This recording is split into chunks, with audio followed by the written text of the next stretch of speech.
That's awesome. We just started the Hey, show. everybody. Welcome to another episode of Shut your mouth. That's everything. Shut your mouth. This new show is called Shut Your Mouth. That'll be a different show later on.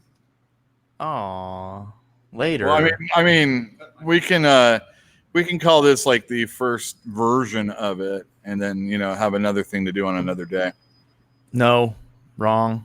Yeah, that's right. Lowell figured out how to put a picture in the sober right now, and I'm going to show you mine right now. Also, this is the only one I had going for me right now. We have one for Jeff as well, but we don't have a thing on the screen for Jeff right now.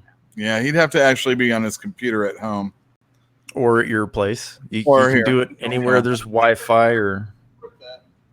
Frankly, I don't think the network would support another computer. Maybe not here. Maybe here. I can barely get me on my phone and just looking at the stream, let alone streaming. Jill Bryce, Fantinuum. Is Bruja in here? Hey, Bruja. The gang's all here. This is a Jeff from next door, not my brother. Gang is here. Gang is here. Hello, gang. Yeah, he's Jeffrey. Makes me think of Gangy. Gangy? Good show. Good show. Good TV show. What reminds you of that? Gang. The word gang. Oh, okay. Hi, gang. Bruja referred to us as a gang. We are a gang. Oh, I see. Very good. So I watched a video from Wired where this guy has taken biohacking a little further than most people, where he's implanted a wireless node in his leg. It doesn't have a power supply. You have to put a battery up next to it, and then through induction he can power it. And then it's open. It's a mesh network, I guess. So you have to whatever. It's complicated. It's in his leg now, and it's a hot spot. So you can just go find that guy. I'm sure he's in San Francisco. No, thank you. No, thank you. That's weird. Well, I mean, it's whatever. He seemed to be very proud of himself. Will like AT&T pay you for that? No, it's a mesh network. It's private. You can't. It's secure, and nobody can get on it unless they can get into the same room with you. God, I don't want some corporation forcing an upload into my firmware upgrade. Of course, that's going to be the way it is. They're going to be pushing something. Just imagine you have a PlayStation 4, right? And that PlayStation 4 has been reduced to the size of a penny, and it's in your brain now. So all of those load screens, all of those required updates, all that stuff all the time. And they won't do it while you're sleeping. They won't do it when you're sleeping. They'll wait until you have to be somewhere right now, and then they'll do it. Yeah, but see, is the thing installed by like a member of the Geek Squad down at the Best Buy? Because that's I'm not into that, and I don't want to really go to like South America way. No, dude, it's a home lobotomy kit. It's just you do it yourself. You just put it on the end of a long nail. Hi, Corey. Yeah, exactly. Exactly. You just bam, and then it's in, and you're like, oh my god, it's in. Now I have the internet. This guy obviously wants to swing around on Johnny Mnemonic's dong.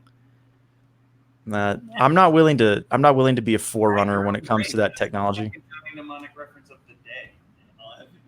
What was the first? When you asked me if I knew any life hacks, and I said I remember Johnny Mnemonic hacked his own brain with a dolphin. With a dolphin? Yeah, at the end of the movie, right? I have not seen that movie. I have not seen that movie.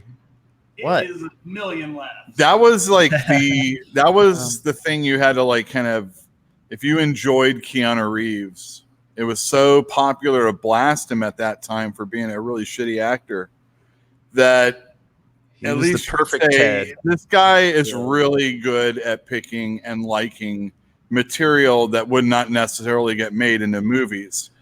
And that's kind of cool. So you're telling me that if he hadn't have signed on to Johnny Mnemonic, somebody else wouldn't have? You mean like Patrick Swayze wouldn't have? I think he was very chance. I think he was influential in having it made, getting it made. Yeah, he might have been. It was kind of like what he did at Scanner Darkly also. That came out a few years ago.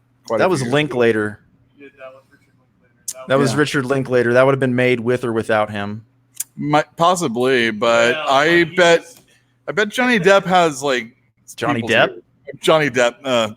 You mean Johnny Mnemonic? Johnny Mnemonic. You mean Johnny Reeves. I'm sure he has like people's ears. Oh, let me put this thing. Mute it. Hold on. I gotta mute something real quick. Man. I got my phone muted, but I don't.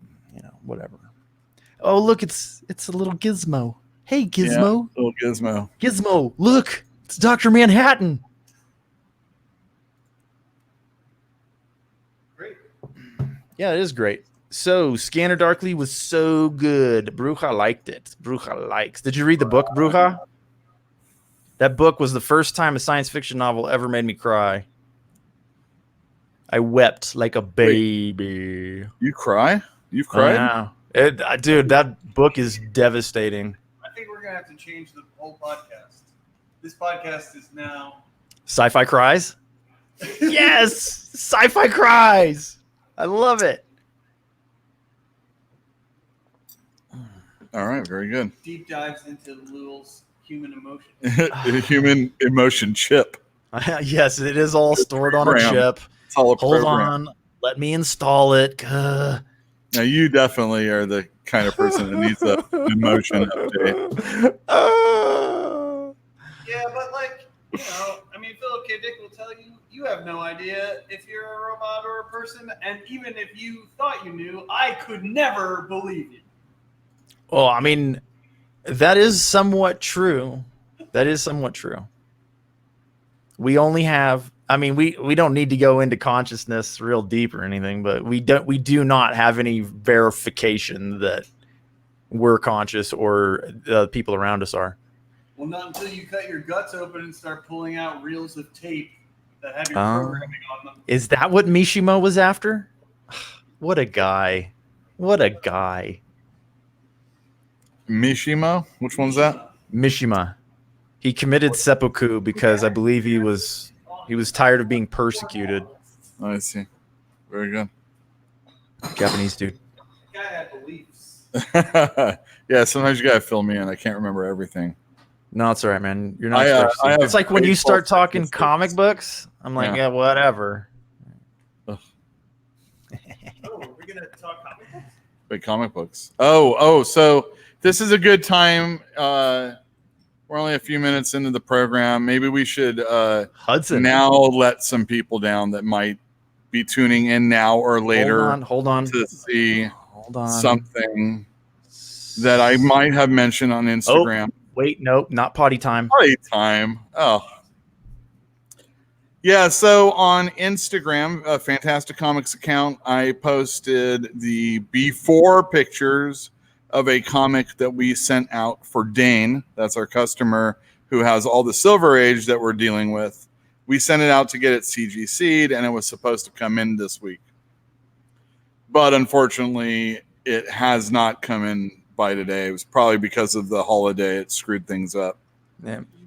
So I assume that we're going to get it tomorrow. You know what they say about assuming? Well, it doesn't really matter because tonight's where it's at, and it's not here. Yeah. So I will not be unboxing X-Men #1 like I thought I was going to be doing. That is disappointing. It is disappointing. You know what else is disappointing is finding out that that's what it was right now. Well, I had no idea. I had no idea. Now I did. Hold on. Let's fix this banner. Let's fix this banner.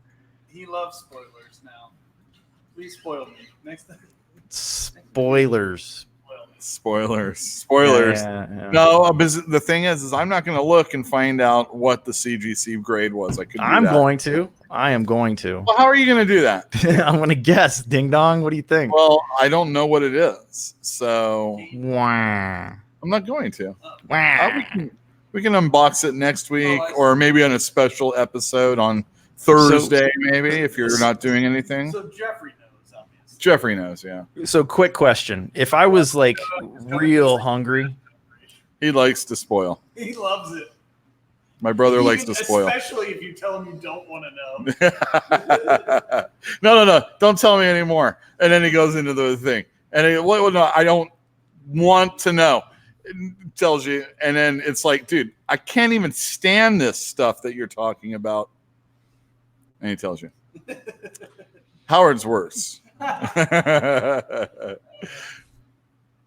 for anybody that knows who Howard is. Which I'm sure is everybody, right? No, I don't think Fantinuum or Bruja knows.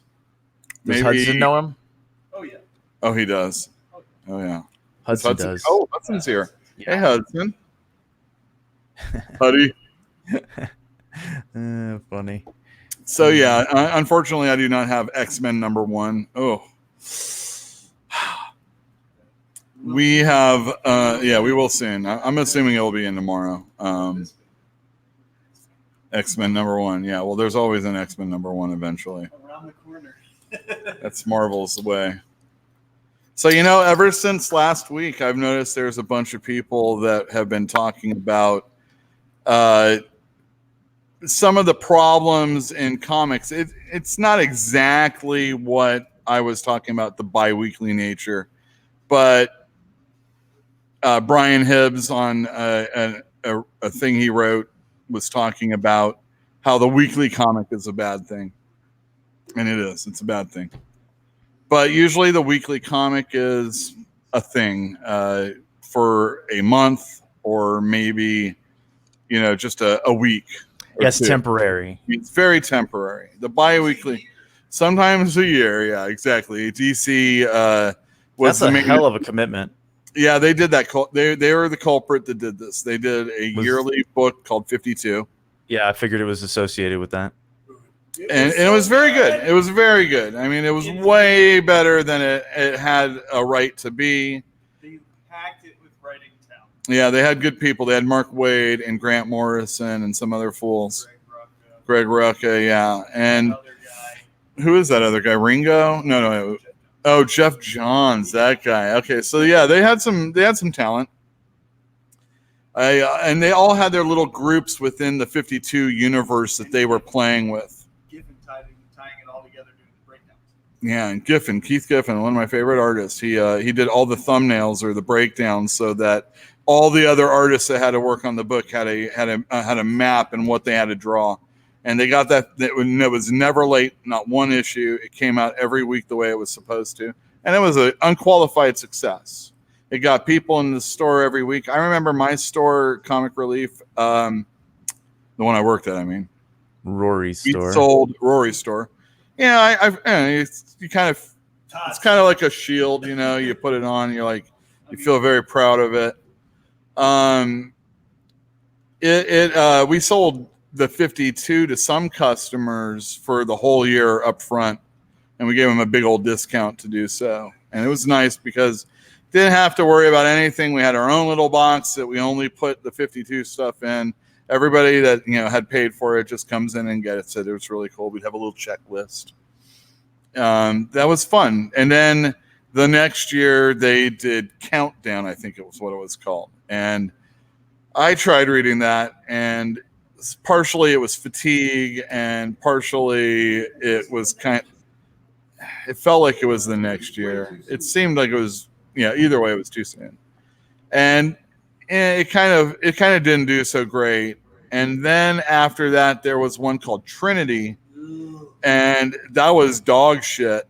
And if I'm not mistaken, it was basically Kurt Busiek and Mark Bagley drawing everything, except it wasn't weekly, it was bi-weekly. And it wasn't 52 issues, it was like 36 issues. I want to say there was a backup story in every issue, though. It wasn't just... Yeah, the stories were like 18 pages, something like that. James Robinson involved in that also? It was so bad, I can't know. And James Robinson, he's an amazing writer for comics. He was at the highest of highs as far as I'm concerned. And how high? He was top. I mean, you had your guys that were groundbreaking, like your Grant Morrisons and Alan Moores and people like that. And then, settling right underneath, you have James Robinson. telling very eloquent, awesome stories, superhero, non-superhero, it didn't really matter. He was excellent. And then the decline came, and it was the fastest, sharpest. I mean, you turn around and like, where the hell did you go?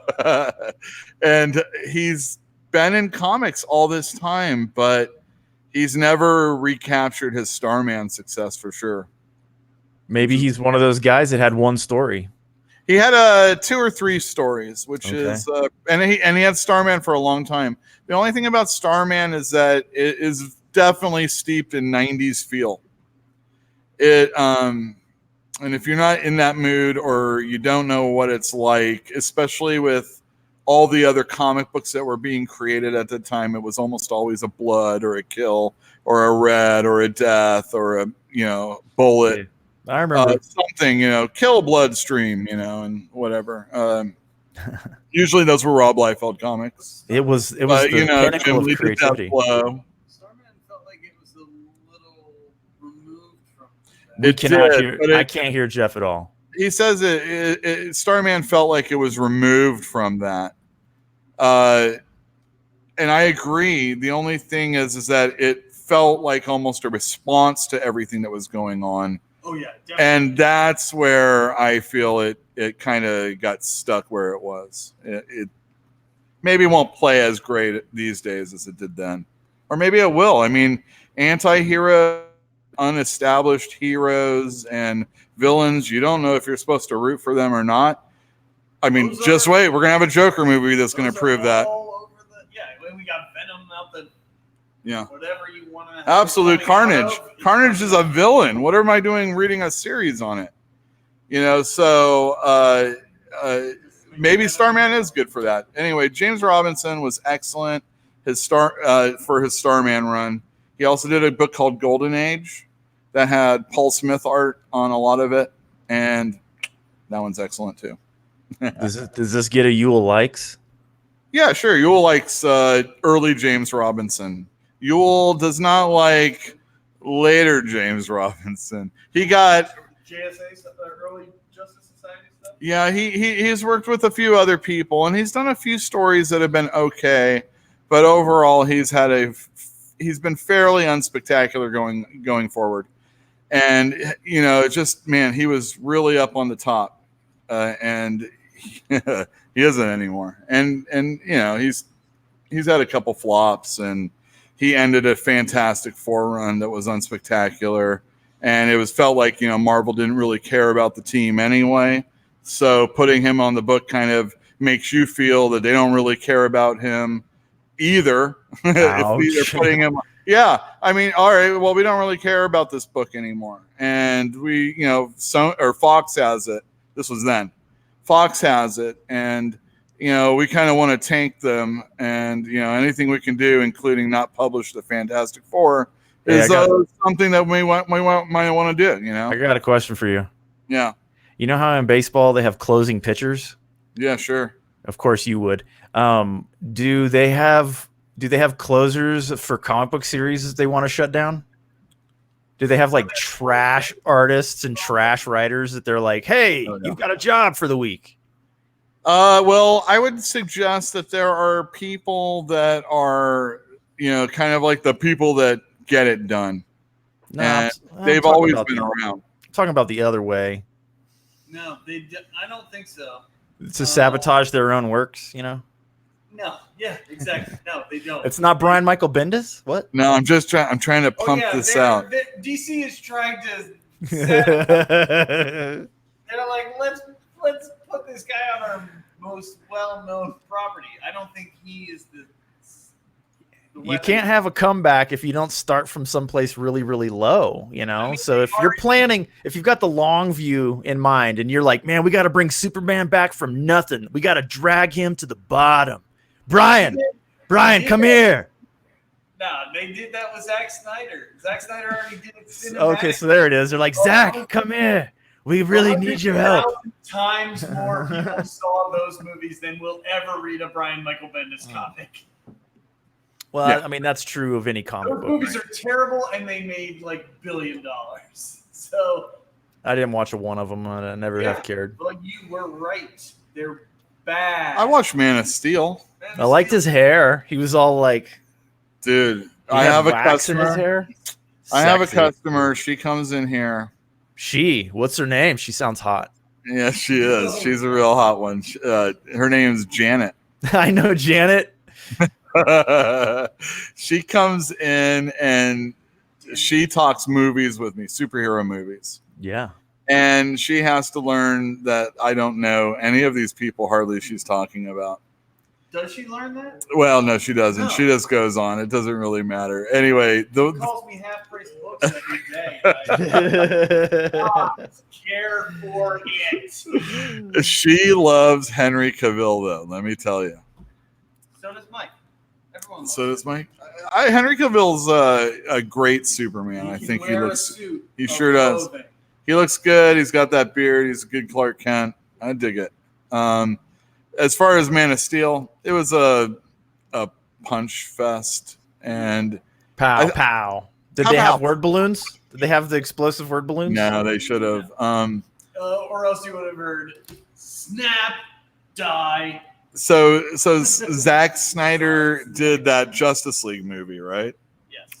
And there is supposedly a cut of that movie that, we want the director's cut, is what I mean. Right, because he did it, and then I think he retired because after his daughter passed away, he left the industry entirely, and so we're not really allowed. Was it a mic drop kind of deal?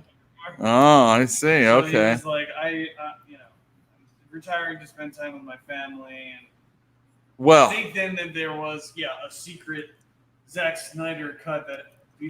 Warner Brothers has said there is no Zack Snyder cut, and a lot of people have said there's no Zack Snyder cut.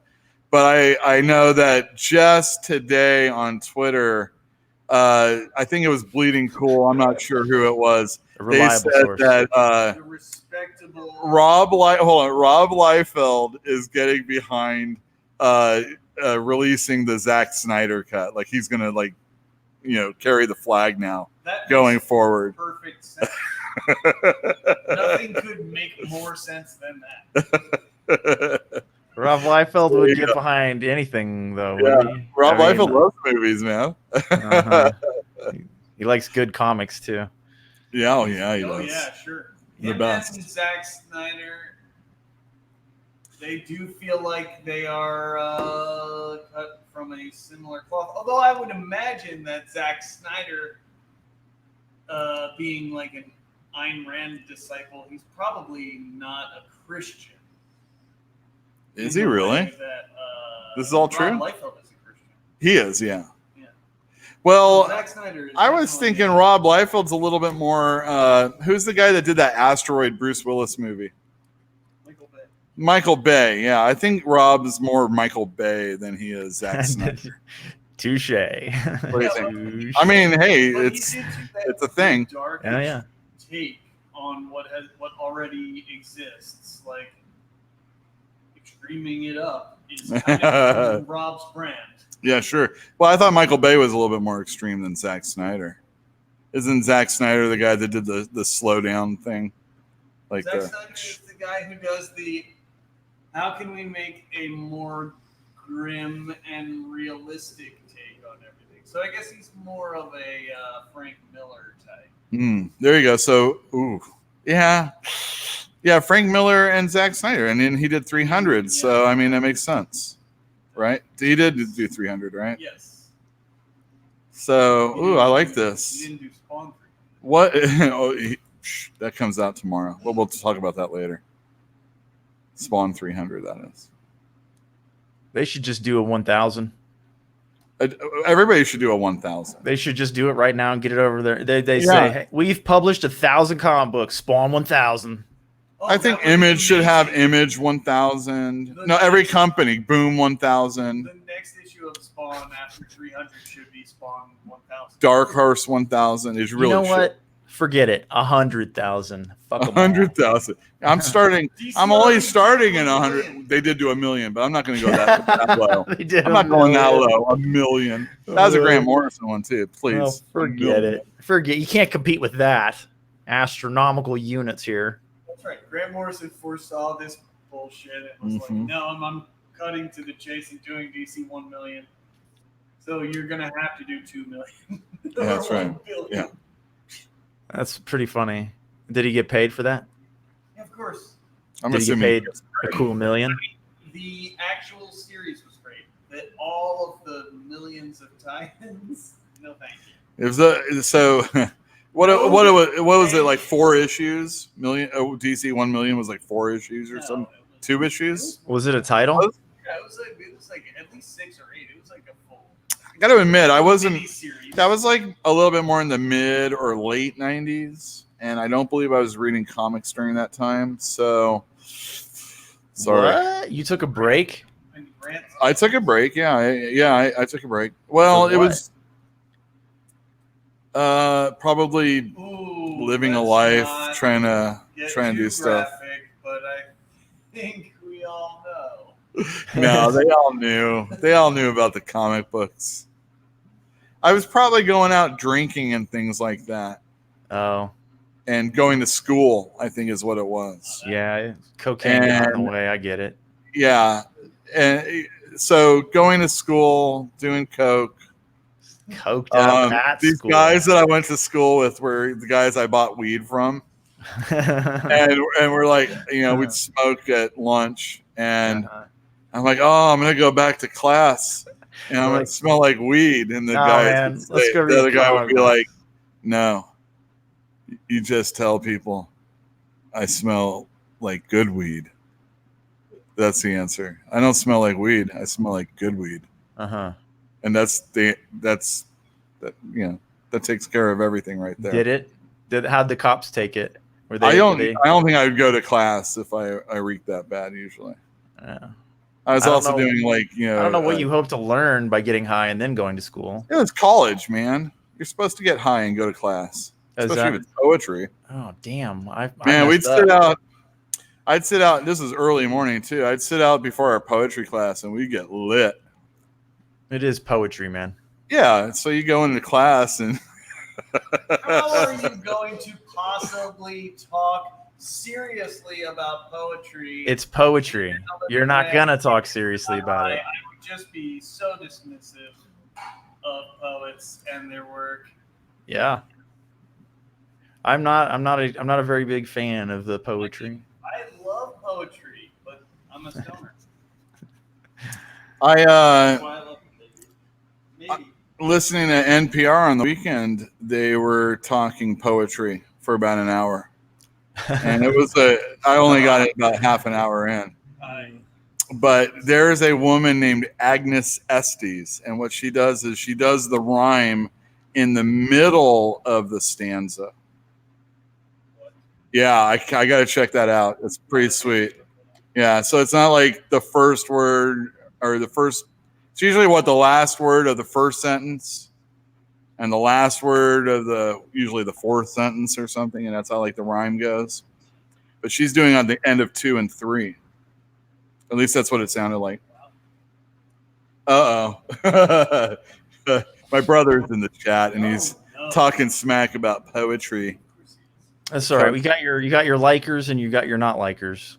He doesn't like anything except for likes TV. Robotech. He loves Robotech and TV. Oh yeah, if there was a poem about Robotech.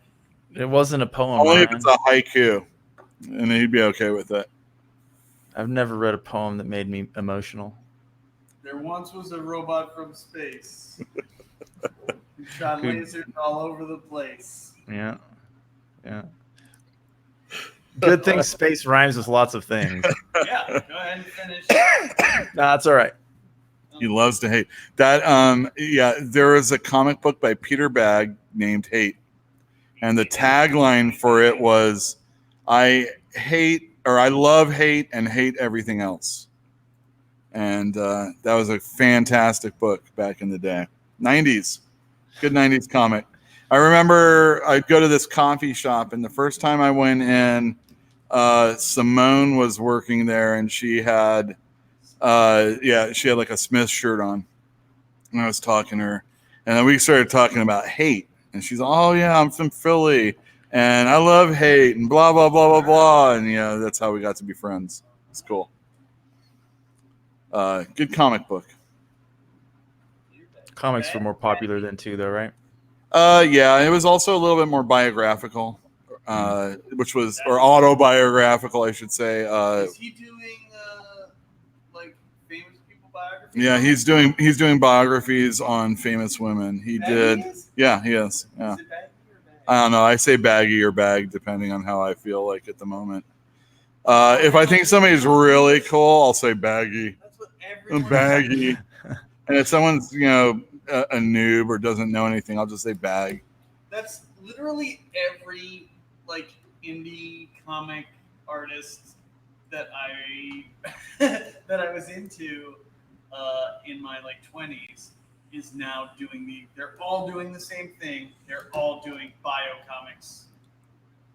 Yeah, it's something that it's insidious. Yeah, is what it is. I wouldn't say it's something that's bad of the comic book industry. Oh, it's fun, but I mean, it's great. They're making money. I just wish that they could still be making enough money doing their own stuff and not having to do a biography. Biographies are cool, though. And I mean, I bet, I have a friend. Rick Geary is like stuff. Well, if you want to reach the absolute fewest people possible with a biography, I think that's probably how you do it. If you can what? If you want to reach the fewest people possible in the medium, that's the one you would choose, right? Yeah, but at the same time, you're more likely to get a library to carry it. Okay. And there's NPR or exactly. A listicle on so, the New Yorker or .com or whatever. So Jeff was saying Rick Geary. Rick Geary's niche was doing murder books, things about Victorian murders or early American murders like Lizzie Borden and stuff like that. Mm-hmm. And he has a certain style that is, he was like an underground artist. And so these are his books that he does. We have Box Brown, who he usually would do, hey, I'm a skater and I get stoned or drunk, and here's a story about me skateboarding to my clubhouse or something like that. And that's just comic books that he would do.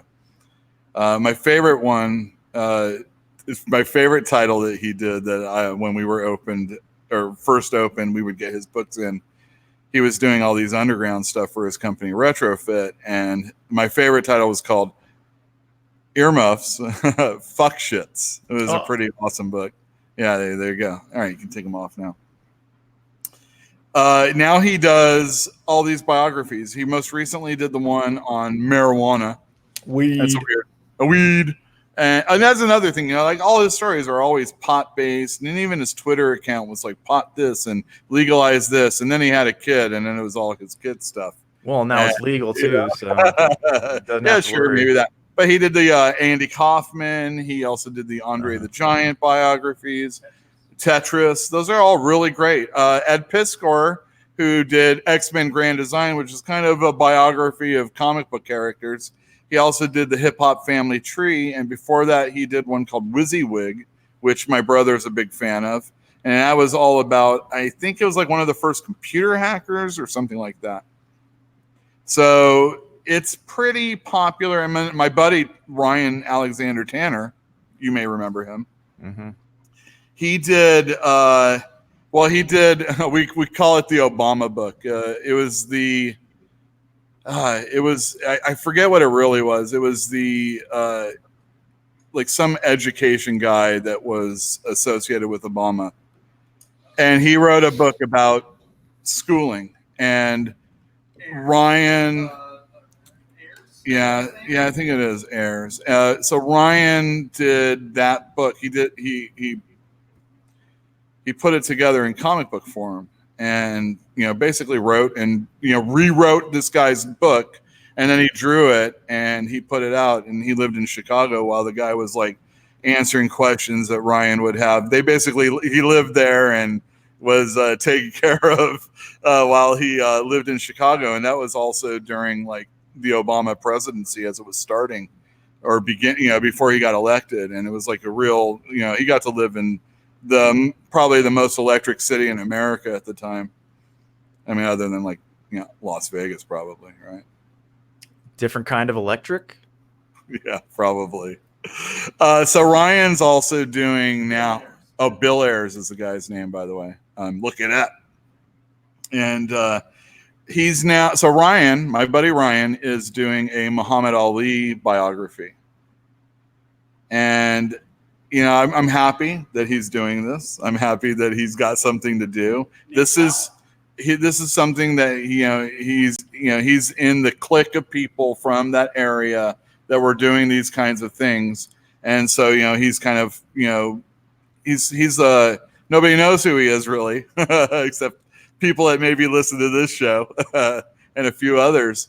But, he's done stuff that a lot of people have put their eyes on. And when he does this Muhammad Ali one, he's probably going to get the same situation. And then, like Jeff was saying, Nate Powell is a big deal. He's John Lewis. He got the John Lewis gig, and he did the March 3-parter. And he's gotten other stuff since. Yeah, he has. He also did that. I'm not sure if it was. I don't know if it was a full-on real telling or based on true events. That one about. Oh, gee, I'm blanking right now. It doesn't matter. Let's not talk about that too much. Not remembering stuff. So yeah, there's a lot of people that are out there that are doing biographies on famous people. There's going to be more to come, and probably as mainstream comics starts to dwindle even more, if that is really happening, I'm not sure. Feels it when most of the titles are a Batman book, or when most of the titles are a Spider-Man book. It feels that just because there's a lot of those books, you can only. I had a person that I would order from, this guy named Tony, and he would say that if there was one Spider-Man book and it sells 100, and then you make a new Spider-Man book, so you have Amazing Spider-Man and now you have Peter Parker, you really can only hope to sell at maximum of that half of what you sell for Spider-Man, Amazing Spider-Man. And then if you have a sensational Spider-Man that goes on again, you can only go half of what the Peter Parker one is. And they have so many, and it's a mini series, and it's this. Yeah, exactly. And I'm seeing right now not a lot of people buying Amazing Spider-Man, and I have them over here for a review segment. And I am really enjoying Amazing Spider-Man. Nick Spencer, who a lot of people maybe haven't forgiven because of his Captain America, we'll call it a fiasco. I personally didn't hate it as much as other people, but we'll call it a fiasco. He is doing a very good job on Spider-Man, and he unfortunately has Ryan Ottley, who I'm not really keen on in that book, but he's worked with a bunch of other illustrators anyway, so it's not like you're always stuck with. I struggle to say subpar. It's par. It is definitely par, but it doesn't feel as exciting when Ryan Ottley is doing the book. But we've had Ramos, and then most recently Kev Walker's been doing the book, and we're going to get Patrick Gleason, who I'm a really, really big fan of. And the stories have been solid also, but Spider-Man isn't really doing it right now. And, there's Spider-Man Life Story has been doing well for a mini-series that Chip Zdarsky's writing. That's one of your favorite names. Is that the bio of Spider-Man or something? That is Spider-Man Through the Decades. And Box Brown did it? He actually grows as a character. So by the 90s, he's like 50 years old or something like that. Well, that's a change. The story that I feel like that should have been done as a original graphic novel that was done by one like an indie writer artist. Like that's that type of story. It is. Unfortunately, it was Mark Bagley. Now that, to me personally, and I know there's a lot of people that love him, and I'm not slamming any of those people. To me, Mark Bagley is a subpar artist, and he, there has.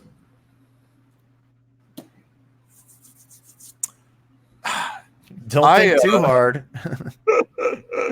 I have been thinking a lot about things that kind of suck in the comic book industry. And last week, and this is not it. But last week, so spoilers. Yeah, right? but he's one of them. But there was a lot of House of X reviews on YouTube the day it came out, before my store actually opened. So on the West Coast, there were some there were some people, and these reviews are like taking every page and telling you bit by bit all the things that are going to happen in the book. And there's great analysis in these videos, and I appreciate those thoughts. And I understand that if you want to get a 10-minute video out there, you're probably going to have to spoil quite a bit of stuff, because you can't just wax eloquently on, the great writing or the great art, or nitpick, just one panel so that it, takes up some time. But all of these reviews, so there would be a preamble, and it would be all of the stuff that was really cool about the book without saying anything specifically. And then they get into it. They do these deep dives.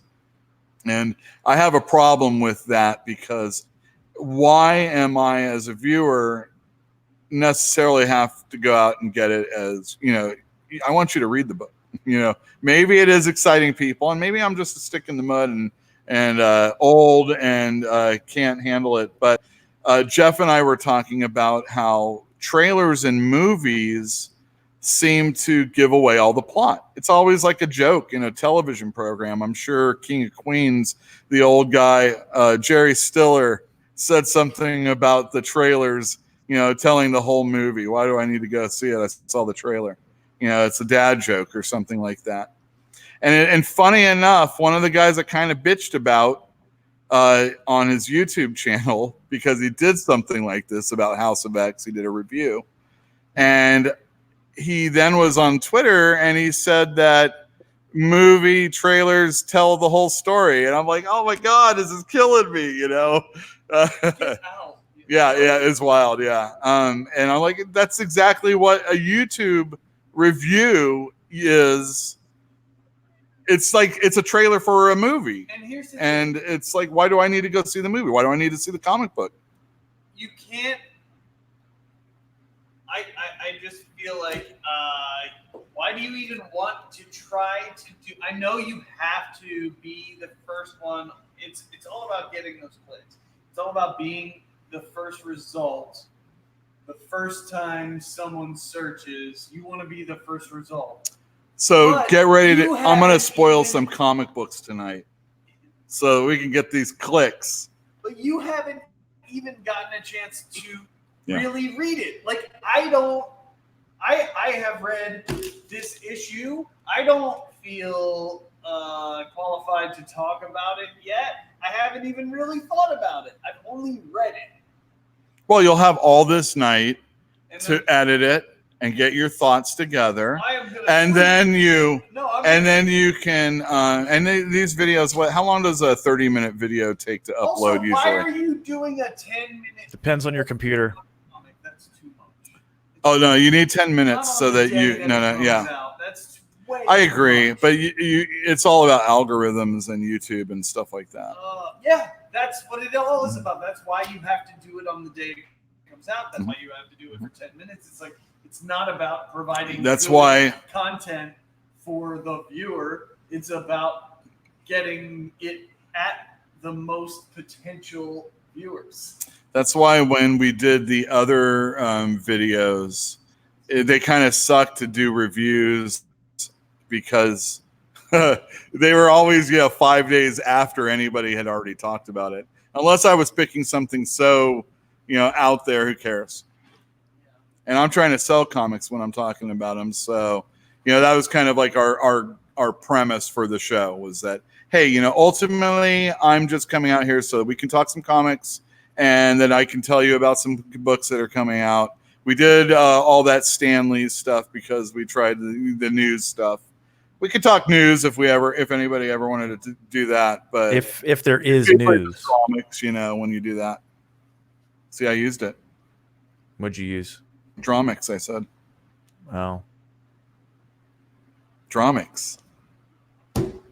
Anyway. Gotcha. I mean, Stan Lee dying was the last real news in comics, isn't it? True? Oh, no. My goodness gracious. There's all sorts of crazy stuff. Well, Jack I mean. Kirby came back to life. Yeah, he came back to life. It was amazing. It was like, he's like, I'm a mutant. And anyway. No, all the other mutants came back to life. Yeah, exactly. They're like, Rosenberg can't kill us. We're coming back. Rosenberg. Do you know? All right, so there was a list of all the mutant kills during Rosenberg's run. And remember, he started technically starting with issue, what was it, 11? Because the first one was a 10-weeker with a whole bunch of other writers. And then Rosenberg, he was one of them. But he took over at 11 going on, or maybe it was 12 going on. Yeah, but that was 2 days later. They published those first 10 books in 2 days. So, and don't forget there was also an annual sometime in there. Yeah, exactly. So Rosenberg killed off like 17 characters or something like that. It was a Marvel mutant snuff film is what it was. He's their closer. There's your closer right there. Yeah, right there. That's how you destroy a comic book. You kill everybody. You need someone to killed. I'll take care of them. I mean, it kind of does feel like they told him to clear the decks. It feels like they told him to do that, or he pitched them an idea that he thought would be cool. I don't know. I can't. It's amazing. He didn't do it without permission. Hickman's coming. We don't care. We really don't care. Do what you want. And he was like, okay, I guess. Should I kill him? I don't care. I said I don't care. Get out of my office. I'm gonna do that one with Wolfsbane, and she's a mutant trap for these kids, these hoodlums. And that was that one. What? You didn't read that issue? So Wolfsbane is dead. And then Wolverine and some psychic lady go bust in on these kids that did the killing.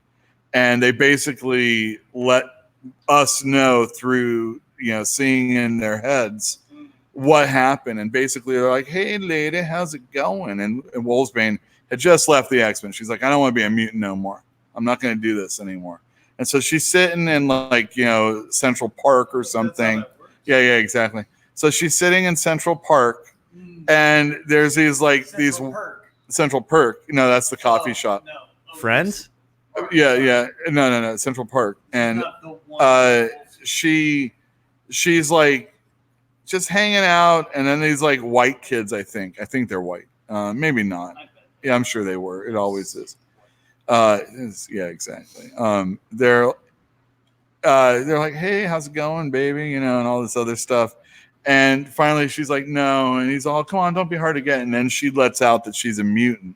I think she gets kind of furry or something like that. And then that's like, oh my God, you're a mutant. And then they just basically beat the hell out of her and killed her. Even though she could have just thrashed them. Understand a word of her inscrutable accent. That's right. She's a Scot is the reason. Yeah, that is. I do not understand. And they were like, what? That's why they killed her. They're like, oh, baby, I can't understand a word. My favorite is when mutants, you call them muties if you don't like them. Muties. I said muties. But mutants. You keep saying it. The M word. Oh, man. But mutants, do you know what they say for. Do you know what they say? I know, we're going to get striked. It'll be horrible conversation on here. Mutants call humans flat scans. Yeah, exactly. Flat scans, huh? Yeah, that's right. The M word. Flat scans. That's what you are. You're a flat scan. What's the scan they're referring to? Yeah. Yeah. I guess it's this. I don't know. Oh, there you go. It's a flat. When you get the X, it comes like that. Yeah. Mm. There you go. Winner. Sticks and stones, right? That's right. And don't forget, now with Krakoa, the only way humans can get through those portals is with another mutant aiding them. And also allowance. That's the thing going on. Yeah.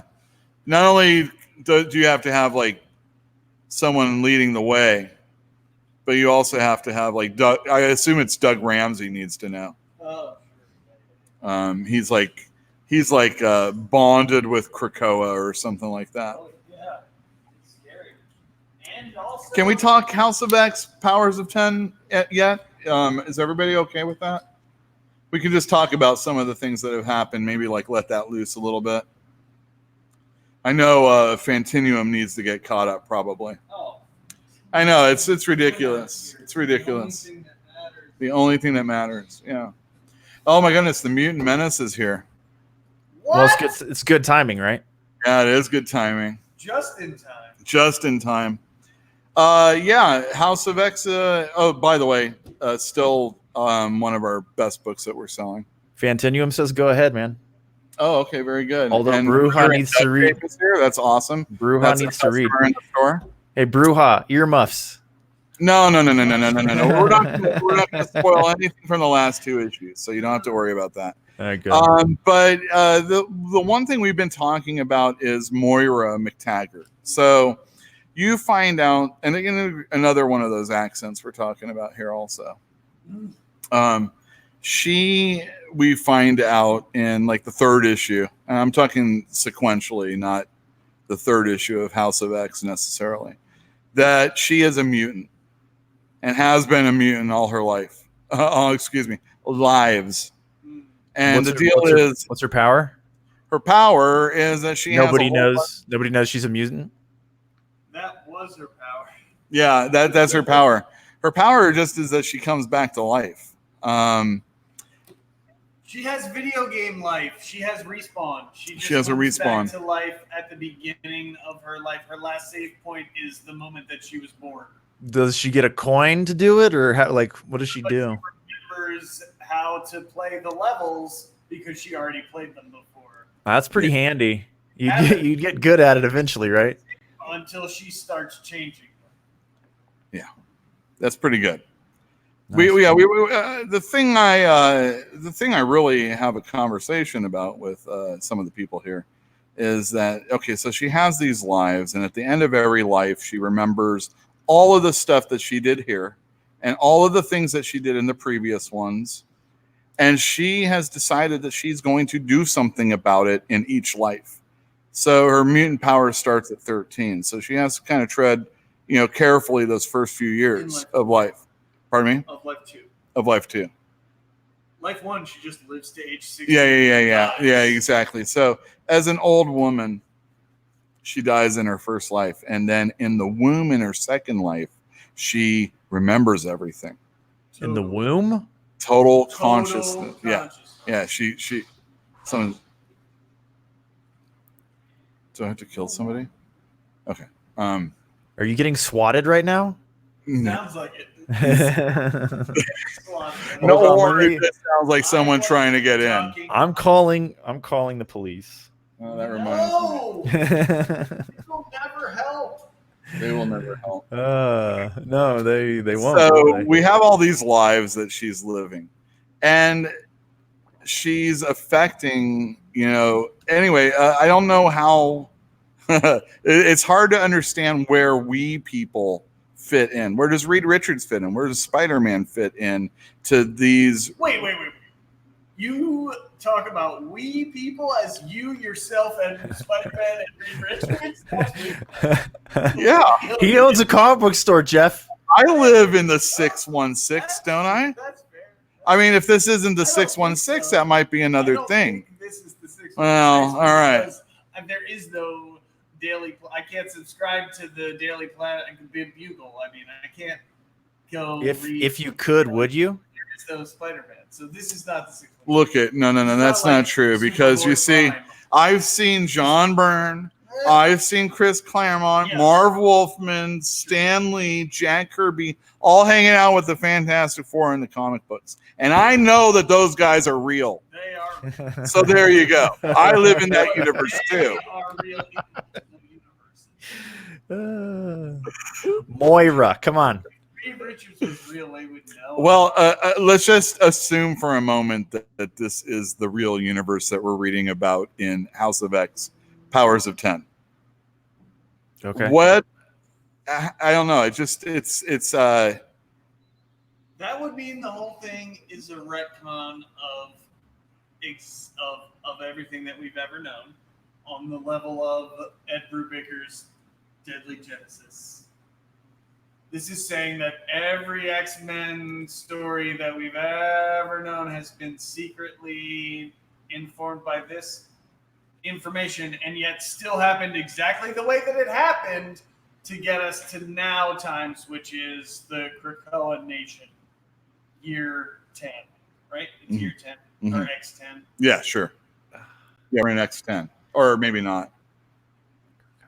Isn't that the timeline where they go on the mission and all this stuff? Yeah. Oh, yeah. So that last issue the first issue mission. Right. Sabretooth. That one was, issue 1. In issue 1, yeah. Let me tell you, this is not a spoiler, but House of X, what was the last issue? 3? Yeah, House of X 3 that came out last week. We sold out of it. It was the most X-Men like when you think X-Men as a comic book reader, maybe an animated series watcher, maybe even the movies, it was like distilled X-Men. It was a very good issue. I really enjoyed it. What do you think? Pretty good. Yeah. I agree. There's my review. You can't really, I mean, other than like spoiling it. Here's my review. Oh, good one. That was a good one. Yeah. Anyway, so and it was also a bestseller. Yes. Oh yeah, it's a bestseller. That was number 1. It has been number 1. It will be number 1. The only thing that could even come close was Marvel 1000 last week. That was because of the variant. Yeah, I think. Well, no, I think mostly I sold the variants to just one person at a time, and I didn't get as many of those books because they are $10 comic books. Yeah, exactly. I did. Sorry, guys. I wimped out. I cheaped out a little bit, and I didn't get I didn't get X-Men numbers on this one. I mean, there was with the first. What was that? I got a lot of those.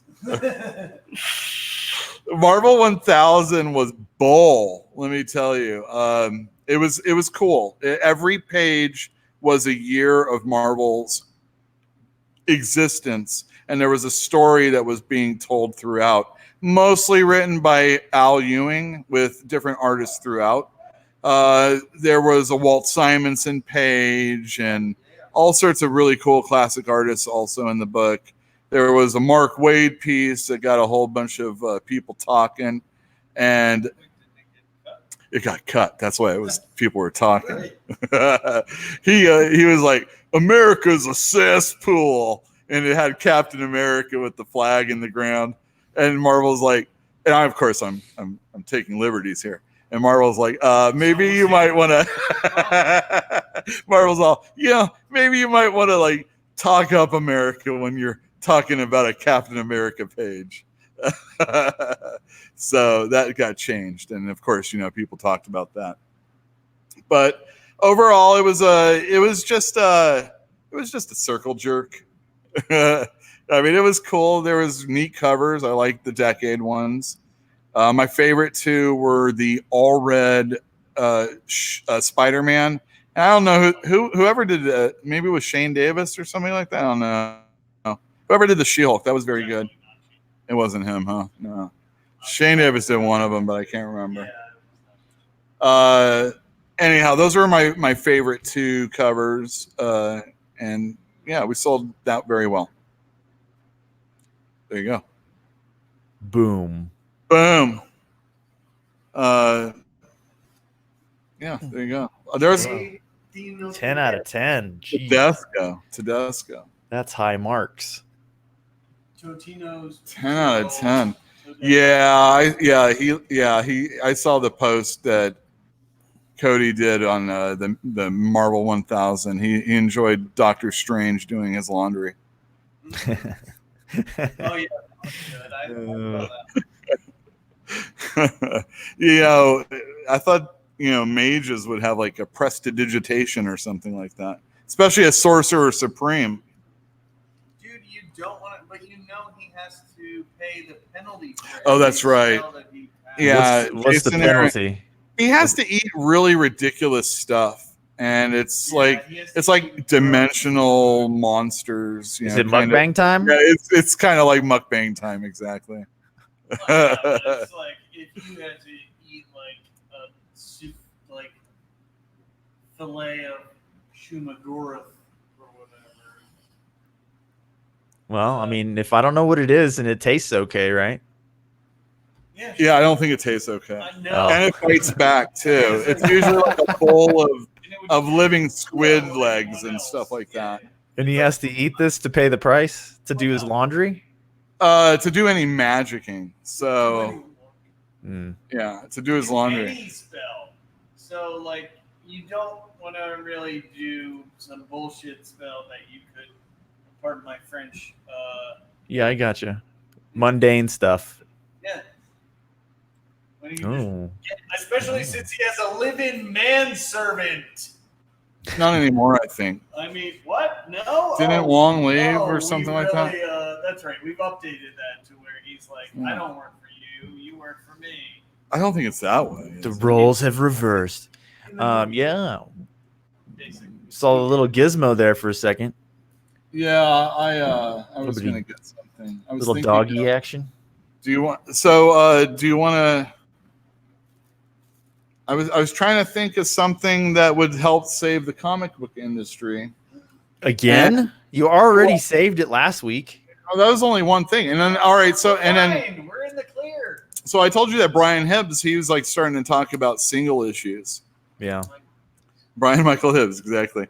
So I finished the order pack for this last month.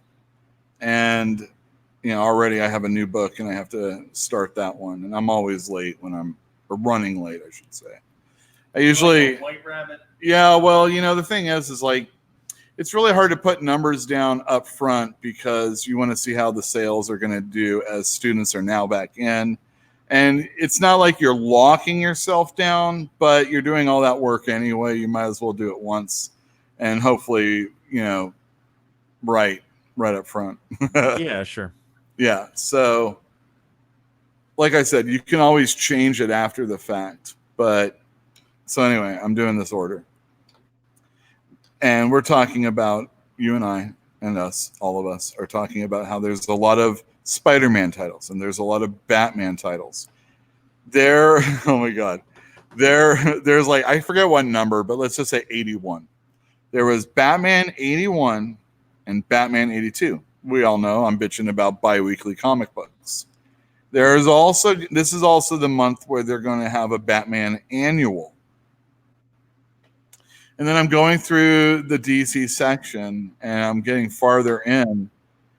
And there's going to be a Batman 83 also that month. There's going to be 3 Batman issues, 1 Batman annual. And then, of course, you're going to get 1 issue of Batman Curse of the White Knight. You're going to get, well, non-canon. I'm spoiling this for you, Batman Ra's al Ghul.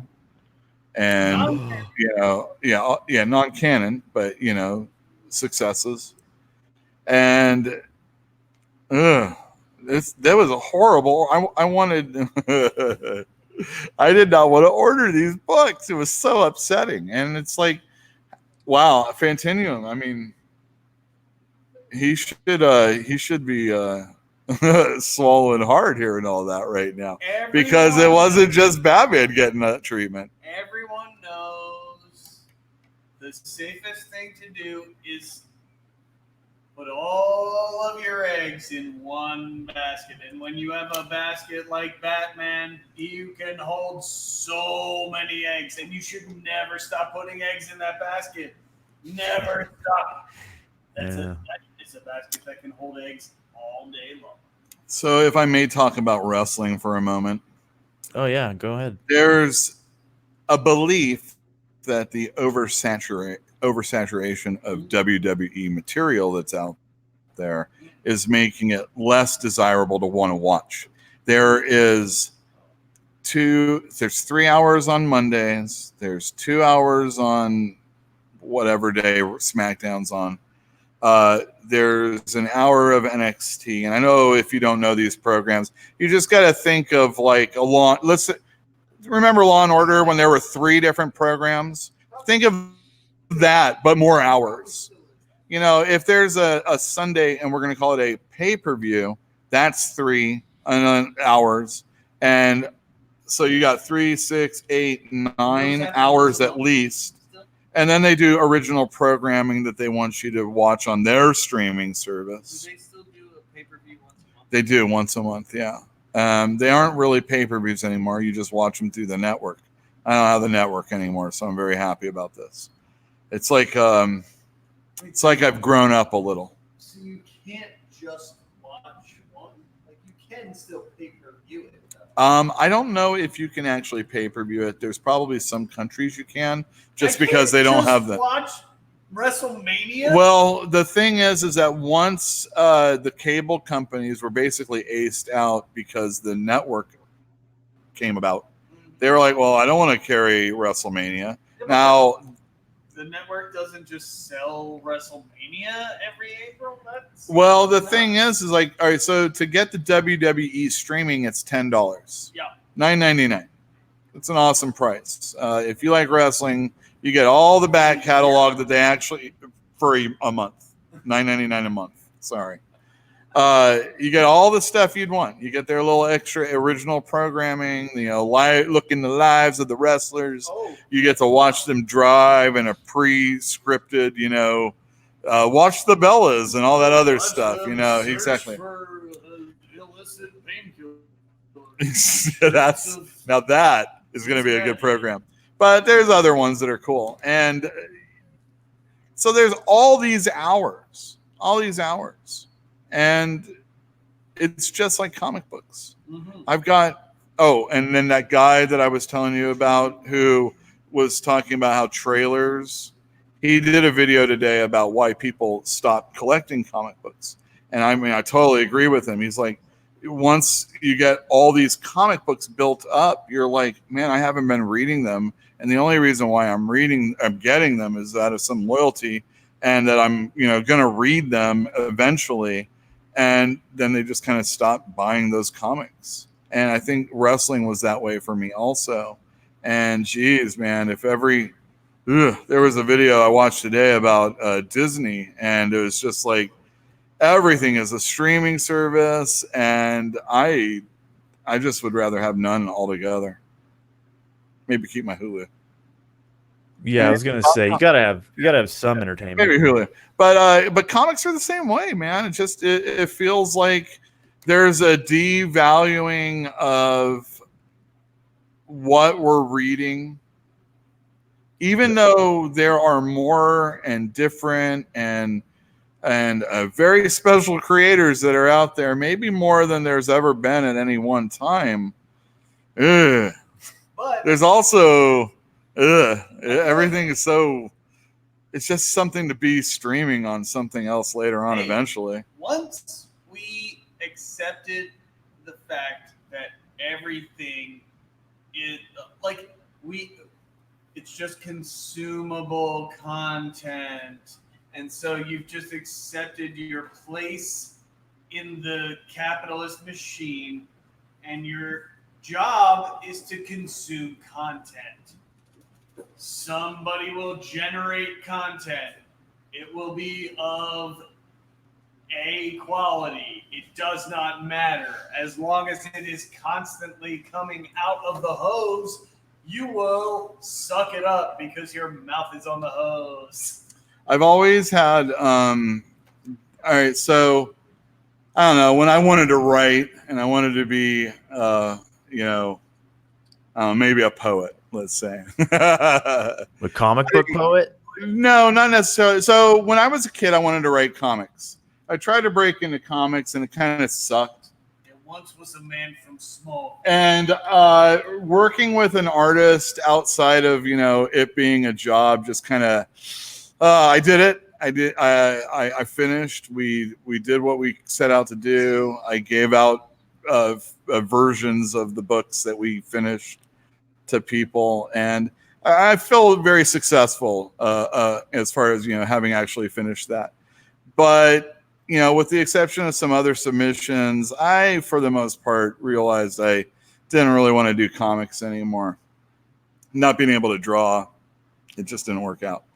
So I went on to, writing, short stories, books, going to school, that kind of stuff. But I don't know. I don't know what I was talking about. Well, we were talking about the oversaturation. I was joking. I realized. So the problem is I always felt like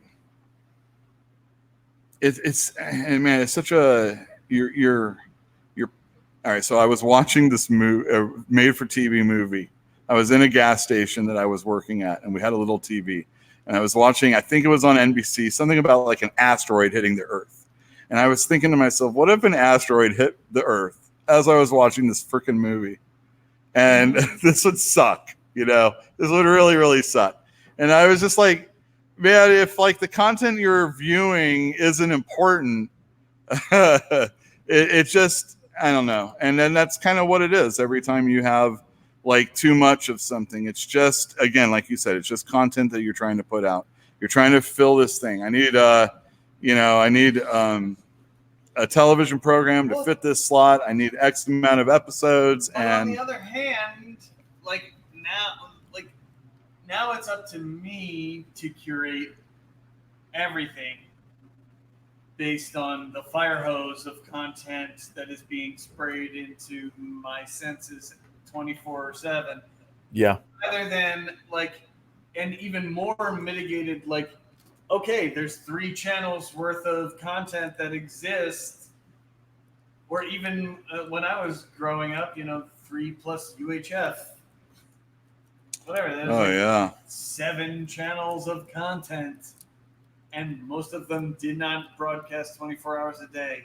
But there was, even then, there were corporate entities mitigating what content I was viewing. So yes, now I have to wade through the garbage rather than someone else. Would you rather it be someone else determining what's aired for you? I don't know. I'd rather choose for myself, but I do too, because I don't feel like it was super high quality back then. Because remember the old Battlestar Galactica in the 70s? Yeah. Bad. Yeah, it's terrible. There was I watched it every episode. Me and my dad were like, "Ooh, Battlestar's coming on. Ooh, Buck Rogers in the 25th century's coming on." Dude, Buck Rogers was awesome. I love Wilma Deering. Exactly. I'm just talking about the show quality. It's not great. It is not great. Well, I mean, I personally think once they got to the Birdman, it was over. Did you ever see Red Dwarf? It's not No. good. Oh, God. Oh, I mean, come on. That's so cheesy. It was BBC back in the day. The production quality is extraordinarily low. Yeah, the production quality is what made me decide when I was 10 years old that I was never going to watch Dr. I'm so glad I'm from America. And I still stand fast to this day. I don't care about Doctor Who because it's made at a low quality. It is. The remake is not at low quality. It should have been a radio show back in the day, and Red Dwarf could have been a radio show. It was a radio show. Well, I mean, it was definitely on television as well. Yeah. I love them both. I would have liked the TV show much better if I had listened to it as a radio show. Yeah. All right, Yul, what do you got for us? I just got some comics to talk about. I thought we'd have some pictures to look at while we just talked about comics for a little bit. There he Yeah. goes again. There's Hey, Eugene it's Eugene again. sighting. Everybody, Eugene. Hey, everybody. He brought Popeyes. So it's mukbang time? No, it's not mukbang time. No. I can't eat Popeyes. What's so good about that sandwich? What sandwich? I The don't one know. that people are pulling guns out to get. I maybe Eugene can tell me about that. Fried Maybe this chicken is Popeyes sandwiches are talk. good. Yeah, fried chicken sandwiches, man. There's a Popeyes down the street from you, about a mile, isn't there? Yeah, that's probably where he got them. It's down on University and San Pablo, right? Yeah. Yes. Well, Or I don't know. not exactly. I don't go. I don't know. So we talked about not doing reviews anymore, people. Yeah, I mean, unless you just really, really dig it, I don't see. Yeah, any point. I thought, I didn't really. I've talked about this already, about how this is a big story about Ghost Rider. This one's called Challenge of the Ghost Riders. Riding around his town with his head on fire. In the last issue, the Avengers got Damon Hellstorm to perform an exorcism on Ghost Rider's car, and it didn't go well. And it Christine? yeah, basically. And Ghost Rider went to hell, where Danny Chase is the ruler. Not Shit.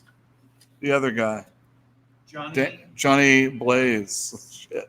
Danny Chase is a Danny Titans Cat. character. Yes, that's correct. Danny Chase, is that the kid? That little nobody liked that kid. First off, he was this little redheaded shit. Spoiler alert, Phantasm. Everyone loved him when he was Phantasm. Oh really? He wore the mask. Telekinesis. The robe. Uh-huh. Mask. Yeah.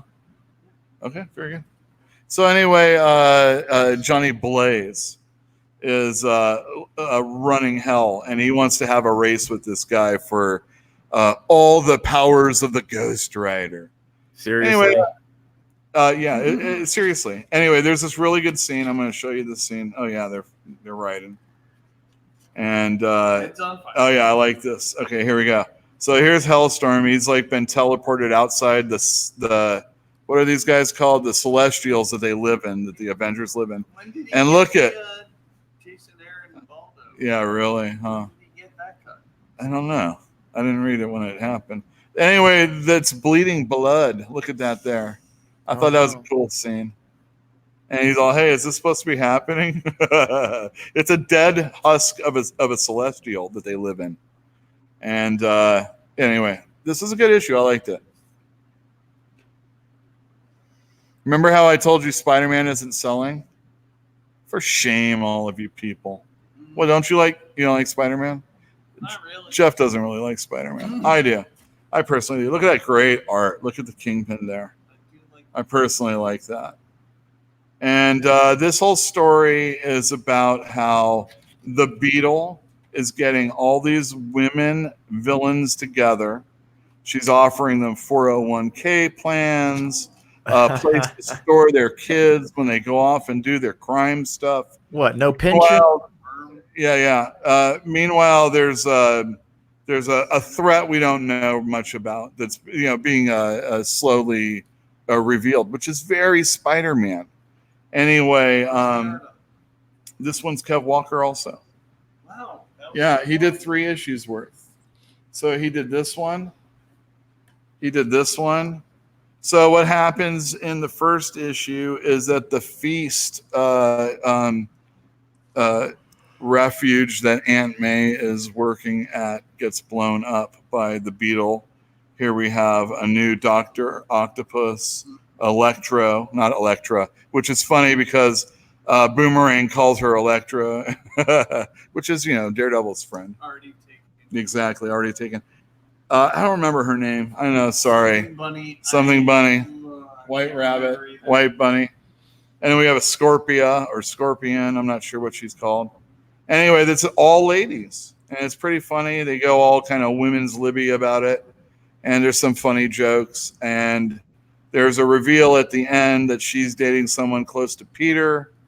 And there's also, at the end of this, we find out the Kingpin's kind of involved, which is funny because the Kingpin is the one that pardoned him after that whole Secret Empire business. And of course, he hates Spider-Man. So this was a really fun storyline. I liked it a lot. And if you're a Spider-Man fan, you should not sleep on it. So I read those. I also read this. I like this cover a lot. So this is a Buffy the Vampire Slayer miniseries called The Chosen Ones. And basically it's going through time in 3 different stories. The first one, the longest, about different Slayers. There's some good art, although different. So the first one's, exactly the kind of art you would expect. There's this priest that goes to town and, he finds out it's full of vampires. I don't want to give thing too much away. And then there's like vampires in Buffy? In Buffy, yeah, exactly. So then the next one has different illustration by the writer also. And I kind of like it, actually. It's got a nice little cartoony feel, but it's not overly cartoony. And it's pretty cool. Anyway. So how did you feel about the TV show, buddy? I don't watch it. Oh. Oh, you mean the new one? Is it out yet? No, I was talking about the old show. I liked Oz. Can I say that? Why couldn't you? I don't know. I enjoyed it when Oz was on, and I watched some for a little while, but then they did that whole fake character sister thing. Oh yeah, annoying. Sure, yeah. And then I don't know. Got to keep her alive. I like the episode directly following Buffy dying and how they were running a mission, and it almost felt like the X-Men because Willow was like in everybody's heads and people were running and doing things and being told what to do, and it was cool. And then Joss Whedon actually writes the Astonishing X-Men. Mm-hmm. I'm like, oh, he was born to do it. Born to. It sucked. Anyway, Buffy, this was a good first issue. I don't think it's going to be necessary to read all of them in order or anything like that. But in the end, hold on a sec. At the end, there was an advertisement for Hellmouth. Oh, I thought you were going to say Angel. Ooh. Buffy and Angel are going to cross over for the first time ever. Oh no! And it's going to tie in with a mini series called Hellmouth. It's going to be hot. It's going to be hot. They're going to be all like Buffy tensiony. comes out tomorrow, and it's the prelude to Hellmouth. So there you go. They've never crossed over in comic books. And then last but not least, that's what they're pitching it that way. And then last but not least, since the Dark Horse days, we have Superman, the final, or number 14. This is like the final culmination of the whole Rogol Zar story that I skipped out probably about 8 issues ago, maybe 6 issues ago. I read this one because of all the hype, because of how we weren't able to put out the last issue. I want to say this came out right around the time I moved. The first one. The first issue of Superman. Something like that. Yes. The very first issue of Rogol Zar. Yeah. Issue. It's been going on for 14 issues. Okay, so it came out before I moved, but yeah. So, well, don't forget Man of Steel was coming out also. And it was also that. He was the villain in that. So in this issue, here, I love this. Today. This says today. And we see Supergirl and Superman and Zod together. Yeah, and he looks angry. They all look angry. They all look angry. And they have to go talk to this Council of Worlds. And we see a Brainiac, and we see a Red Lantern, and we see that big head dude back there. I can't remember. We see a Hawk person. I think they're on Thanagar, which is where the Hawk people come from. Anyway, yeah, we have a hawk dude over here. Oh yeah. So these people are all talking to them. They've let us know that Jor-El is imprisoned, and then yeah, he's alive. And then we see what happened yesterday. And yesterday there was all this Kryptonian fog outside, and the Superman couldn't go fight, but he did anyway. And then you got the Snickers commercial, and then he fights Zod, or Zod comes, and there's a big old fight. They basically defeat Rogol Zar, and the reason why everybody cares about this, and this is that the Legion of Superheroes shows up. And we find out at the very end of the book, here it is, at the very end of the book. I know I'm telling everybody this. We find out that this is the moment when everything has changed. So in this issue, everything has changed at this moment. And everything going forward that creates the Legion of Superheroes starts right here. And of course, Superboy's involved because he has to be. Is it expected that I didn't follow that very well? It doesn't matter. Yeah. Okay. This is for Don't people. worry. I'm just Jeff spoiling Johns gets it, and he is himself right now. I did not hate reading this issue, but it is funny. All of that Superboy stuff where he's aged John Kent, Bendis has, is just so that he could join the Legion of Superheroes as a teenager, like he was back in like the 50s. Mm-hmm. In Superboy, which eventually becomes Superboy in the Legion of Superheroes, which eventually becomes Legion of Superheroes, and then they bounce, and then Superboy gets like basically, get out of here, Superboy, we don't need you anymore. Get out of here. And this is leading into a book that comes out tomorrow, and let me just pull it out now. See if I can find it. There you go. There's a 2-issue miniseries called Legion of Superheroes Millennium. This is in your daddy's Millennium. That's right. That came out 20 years ago. Weekly, by the way. An 8-issue crap fest. Oh my God, it was bad. What's that arrow pointing at? Do you see That's an L, baby, friend. for Legion. Oh, What's the? are Is you it a giving- meteor strike? What is that hitting the? Are you holding on Oh, we to- should pull those out. You're you right. hold on to I it think for I can, the if I can number find the one. Legion. Oh yeah, I'll hold off for that. Yeah, that's good. When Legion 1 comes out, I'll pull out the flight rings. So this is a 2-issue miniseries. I think it's monthly, but I don't know. But look at the superstar list of names. We got Lee. I think that's Jim. Dustin Nguyen.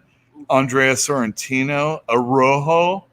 Woo. I assume Williams, Sinclair. Those are all inkers.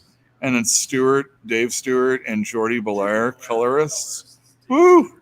This is going to be a hot-looking book. All-star colorists. Those are all-star colorists. So, for the first time ever, the Legion has Lee. a super team on this book. Wow.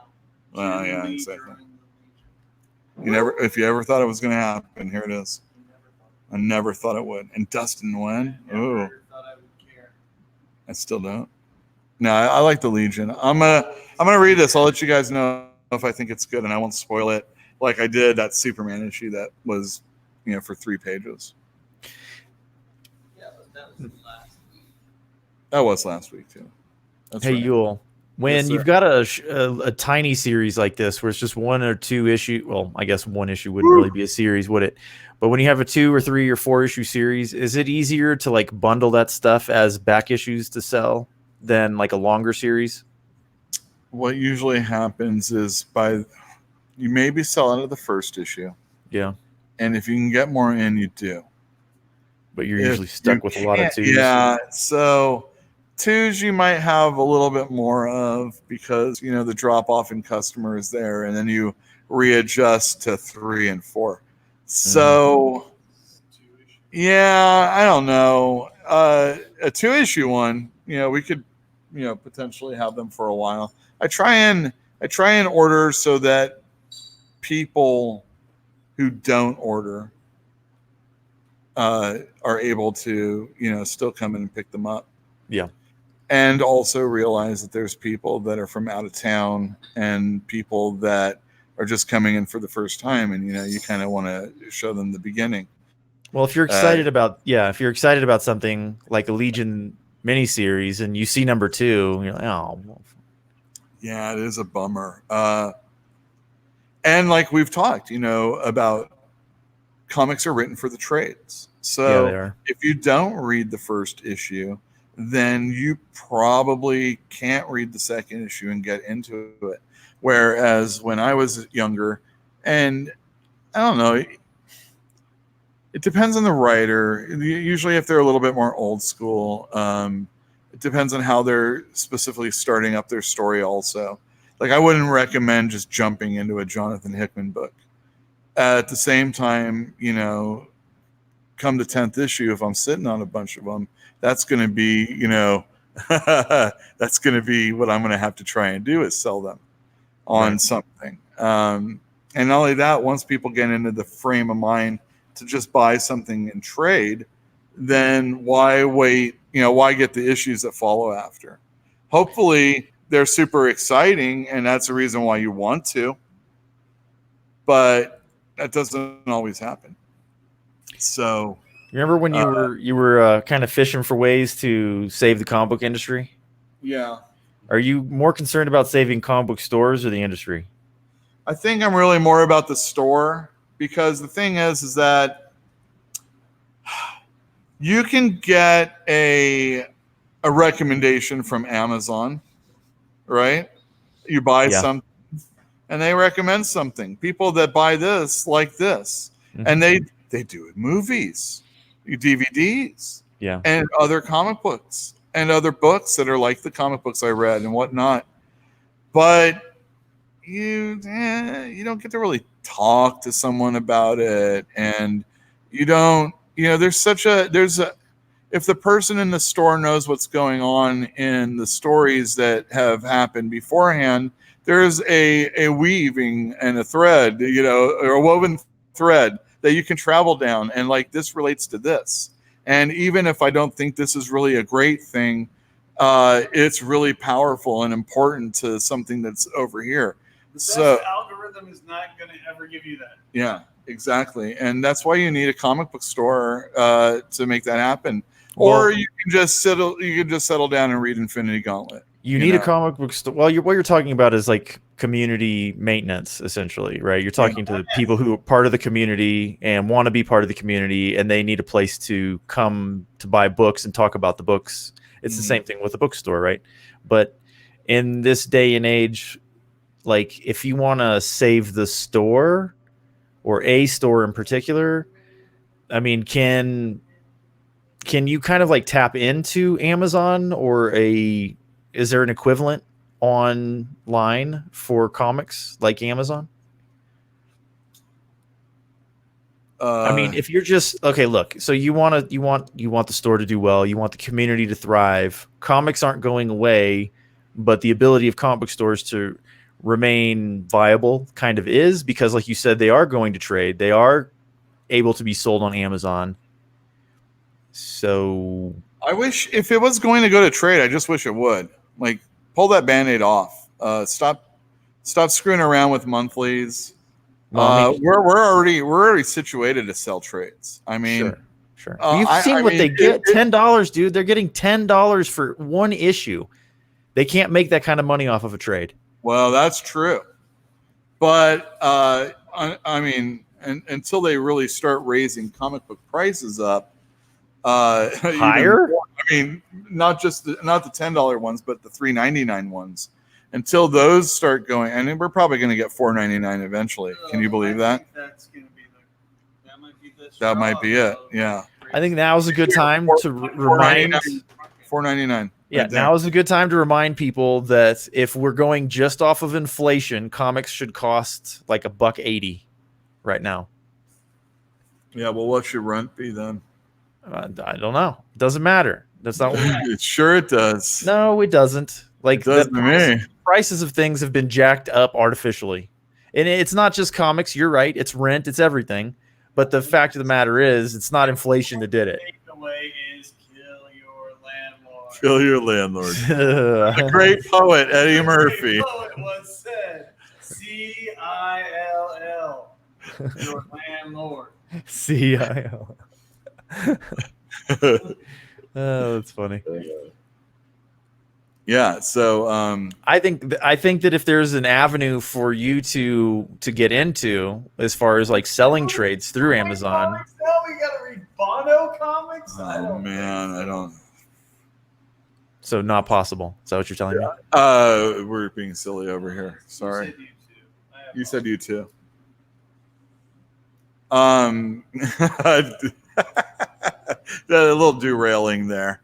Let me just do this really quick. And now from Boom, a very humorous title called "Something is Killing the Children."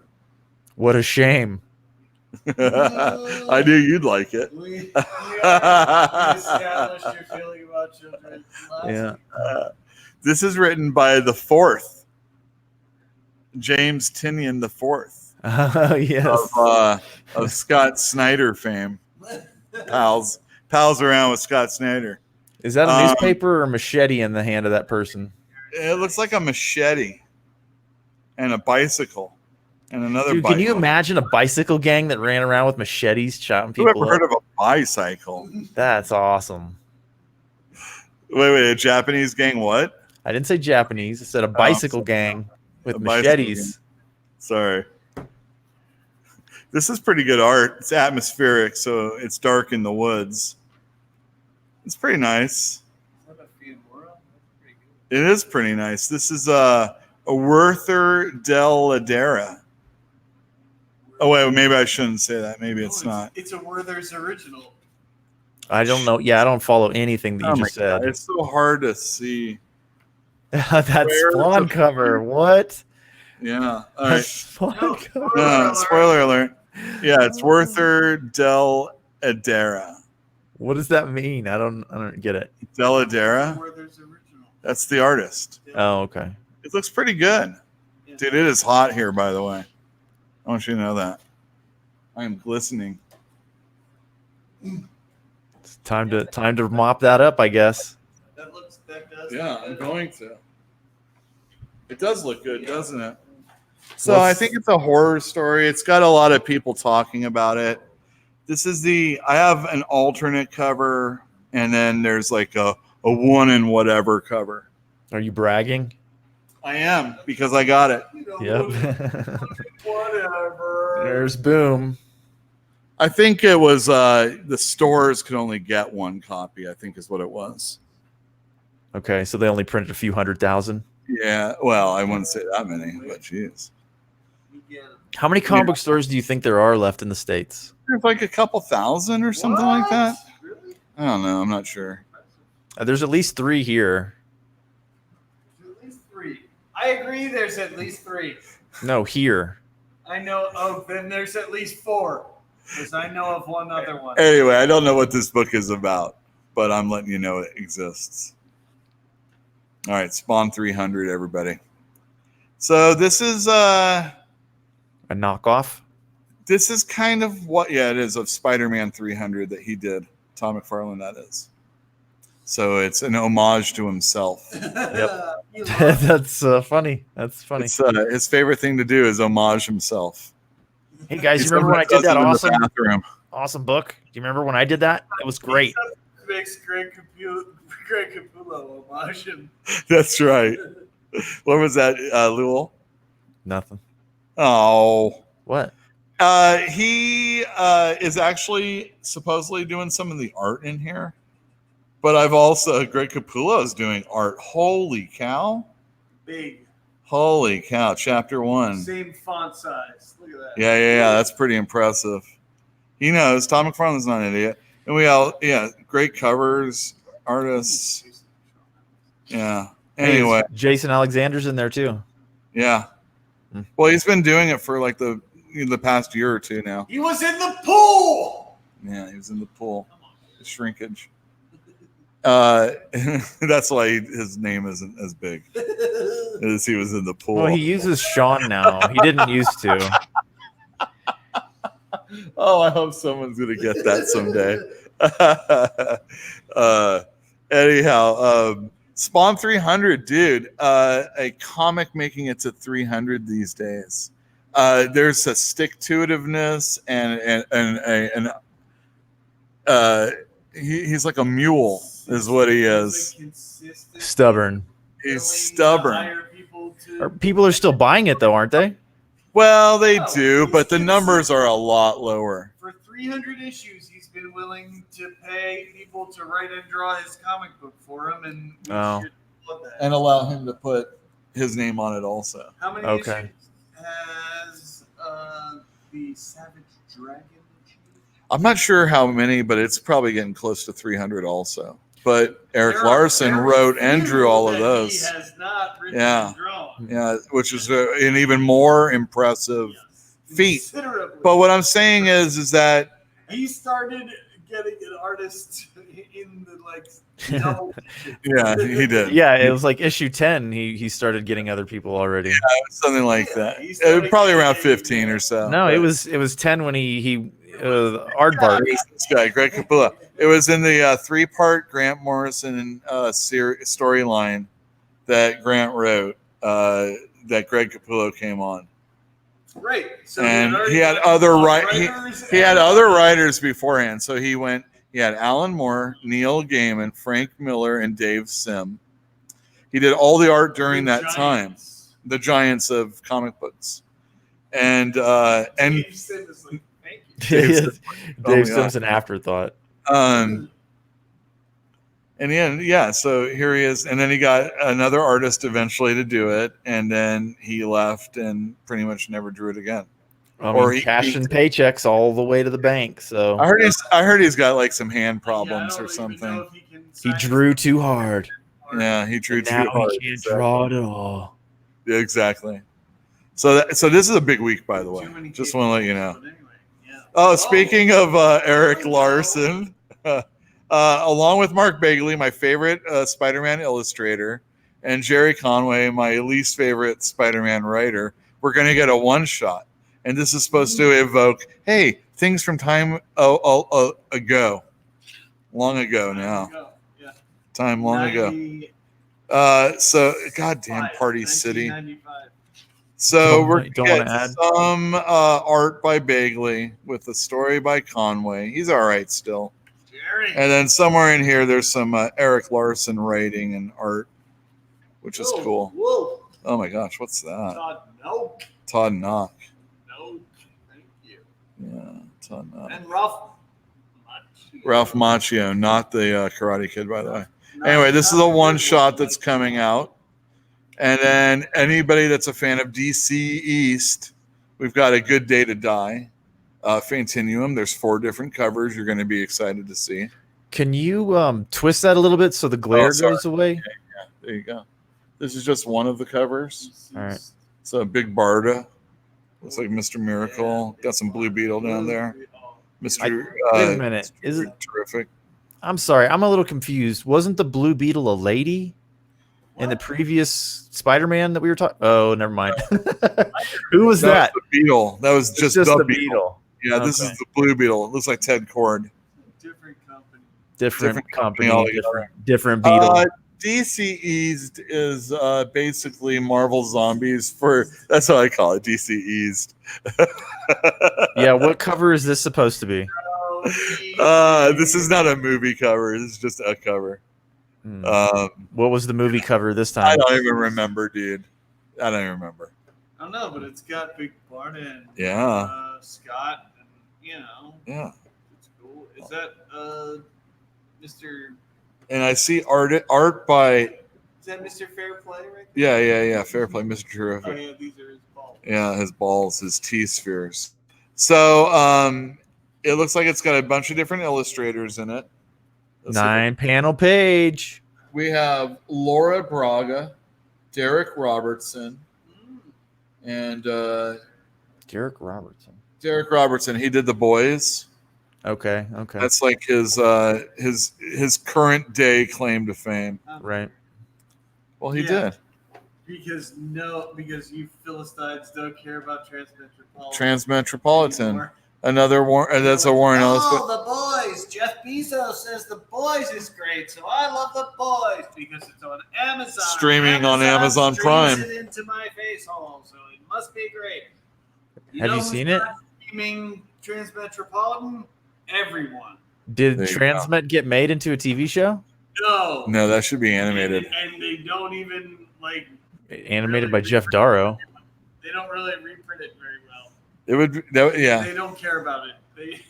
No one cares. No, it's getting the new book treatments right now. I have them right here. I mean, just think about reprinting in general. Like, eventually, fewer and fewer people care about older books until nobody cares. That's what I'm saying. That's what we should be here to tell these people that they should care about it. And well, I mean, they did just get reprinted. What, a couple months ago? Just started reprinting the first volume Yeah. a couple months ago. And, Yeah. Shame on me for not knowing it. Yeah. Well. Anyhow, Doomsday Clock, everybody. So can Number Doomsday 11? Clock compete with Powers of X? I mean, does it sell that well? It sells pretty well. This would be if the delays. So I was talking last week how delays aren't necessarily bad. Yeah, quality for over quantity. Yeah, but And it's delays. a long tail, as we established. You're right, but delays do hurt the sales of the comic book. I mean, there's no doubt that this would probably sell 10 or 20 more copies, than what I already do. If it came out on time. Yeah, I would think so. This series had finished. Yeah, if it was already, it'd be over though. And which issue is this? 11. Oh, so there's one more So hopefully we can get the last one in time for Christmas. Yeah. The other ones, right? Guarantee you they're going to have a hardcover for Christmas. They are, but it's going to be the first 6. That's all right. They won't have a full hardcover. So the last issue of Doomsday Clock was a lot of Dr. Manhattan sitting in a restaurant talking to his buddy, and it was a lot of Sandman. it felt very much like a Hobbs story. Exactly. So Sandman has this buddy Hob, and I think we talked about this a while ago, and his buddy was given the ability to not die, and every 100 years the Sandman would come back and revisit him, see how things have been, and then ask him if he wanted to stop this foolishness. And every time, no matter how bad or how good his life was, his loved ones died on him, he lost a fortune, he was in prison, all this other stuff, he always wants to stay alive. He wants to experience more. And that was kind of like what the last issue was of this. Mm-hmm. And it was interesting, and it was kind of like putting everything in a proper setting. Sort of. Anyway, this whole thing, it's definitely a rereader, and I am happy to have all the issues in order to do it. There's an attention to detail that is very reminiscent, and probably because it's already been done, they're obviously just mimicking to some degree what Alan Moore and Dave Gibbons did in the original Watchmen, but it's the best forgery you're ever going to get. And it introduces them in a DCU. So there you go. A true homage. A true, as best as it can be, it is still a soulless corporate money grab. So, well, high praise for one of those things. Pretty Deadly is coming back. Kelly Sue DeConnick and series artist Emma Rios is back. Jordi Ballard does the artwork or the coloring artwork, and this is a book I can't really tell you too much about. Although it looks like it's now in the future, or I heard that it was moving up like what was that vampire book that's got? Oh, American Vampire, I think. I don't know what it's called, something like that. It kept hopping through the. Yeah. Yeah, I heard this was hopping up. So Pretty Deadly is advancing in time. Before it was a horror western, Old West, and now it looks like it's at least in the 40s. So there you go. It's a mini series. It's 5 issues, and I want to let people know that are interested that this is coming out. It's going to have great artwork, without a doubt. Green Lantern number 11 comes out tomorrow. It is almost the end of the first year of Green Lantern, and then there will be a series hiatus. Yeah, then it's going to shift gears to a mini series that Grant Morrison is writing, and I think Liam Sharp is taking off for that. But we'll talk more about that in a little bit. Anyway, this is the second part of a really weird, trippy Grant Morrison style adventure where there's all these different Green Lanterns from different Earths or universes or something like that, whatever you want to call it. And yeah, it's pretty sweet. Yeah, very Grant Morrison. As usual, Liam Sharp is doing a fantastic job with his art. If I can get to his page. Goddamn commercials. So there you go. There's some cool art. I like his angles too. Look at how he's like doing the upshot there, even down at. God, man, this feels very Alex Toth to me, even though it's not as heavy in the blacks as it would need to be. He really feels like he's borrowing from different people that have done Green Lantern over the years. I really like Liam Sharp's work. He's done a really good job on this series.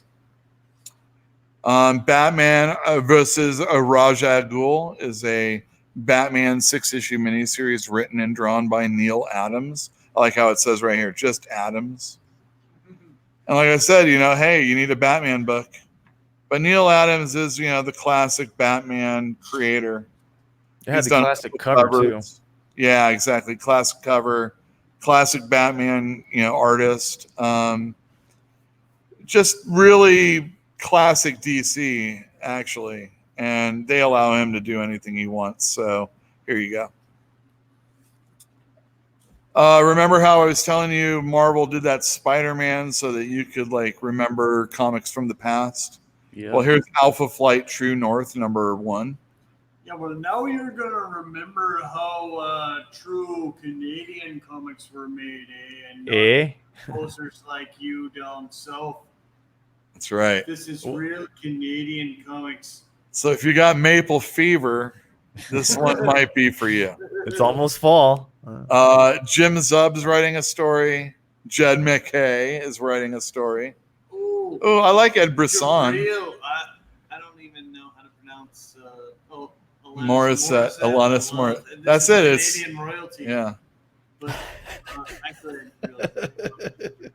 really. So there you go. You got 3 different stories of Alpha Flight by some cool creators. And Nick Bradshaw, you can't go wrong. And he did one of the art. Look at it. Looks like they're eating poutine or something like that.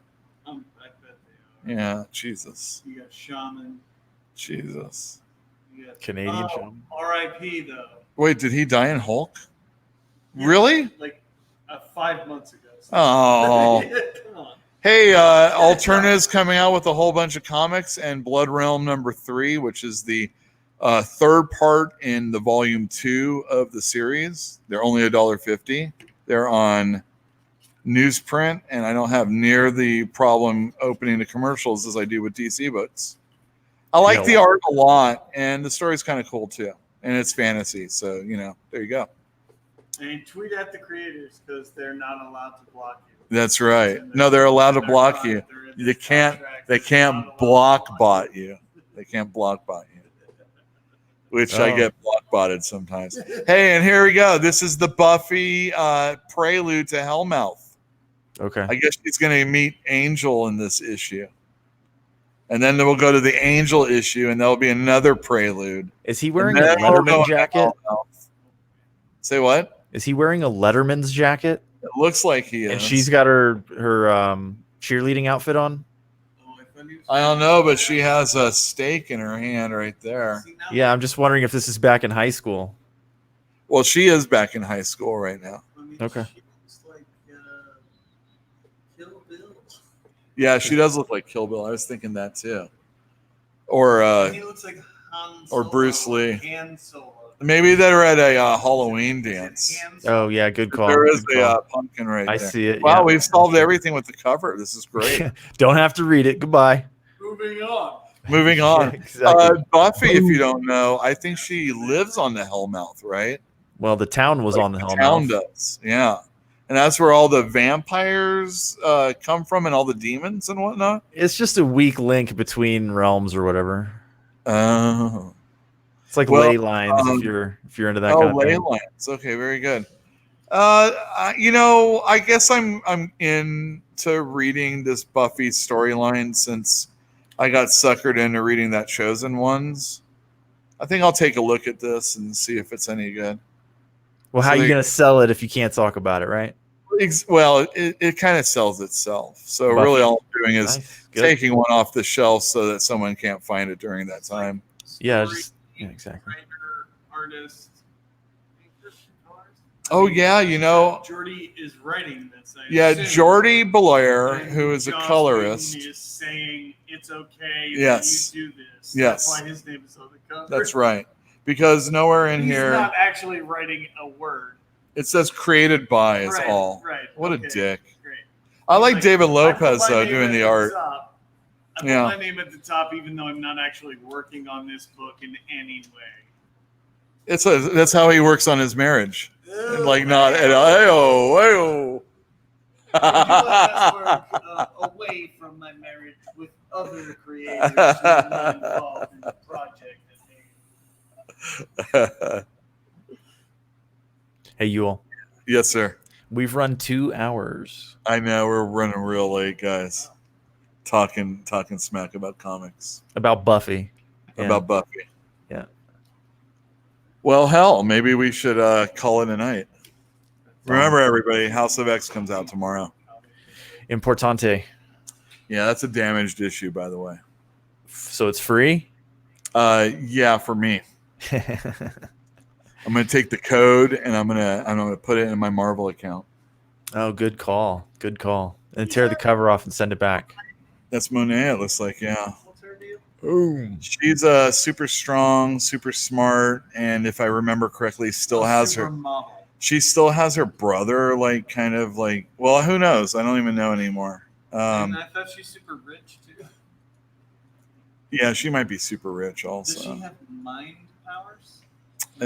Definitely like well, I shouldn't say definitely. I think like a psychic link or like a block kind of thing. But her brother is like this like a vampire. Like a psychic vampire or something. And the last time I was reading a book with her in it, they kind of like melded. And then she was like down kind of feeding on people also. With her only at brother? certain times. Ew. Yeah, with her. It was a weird thing. Dirty. Yeah, it's dirty. Yeah, so are we doing mukbang? Eugene's here. Eugene, do you want to do a mukbang? All right, let me put my face on this thing. Yeah, go ahead, man. Oh Your my God. face. My face. Aww. I can pick one. Oh, I can do that. Well, how about this? Something without coconut. Because I'm gonna not like it already. All right, that's crazy. Yeah, I like the name. Yeah.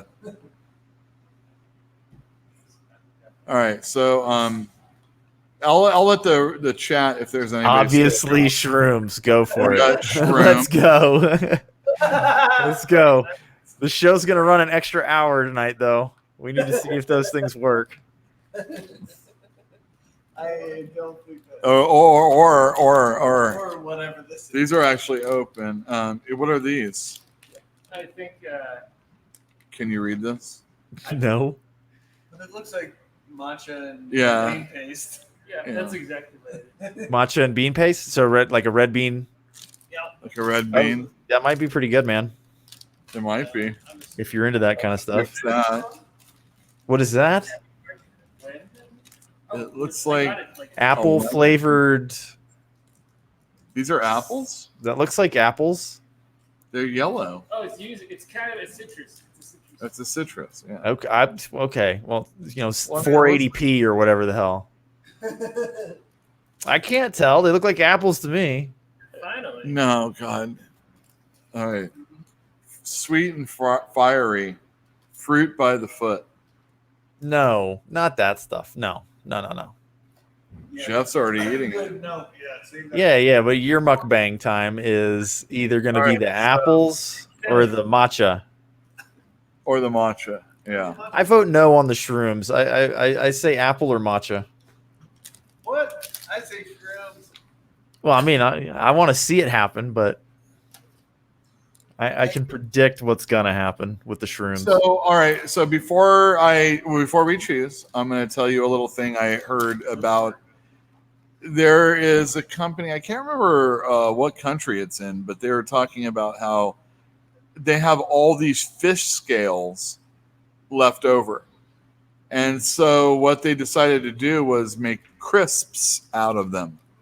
Okay. So they use fish scale crisps. You fry them up and they're edible?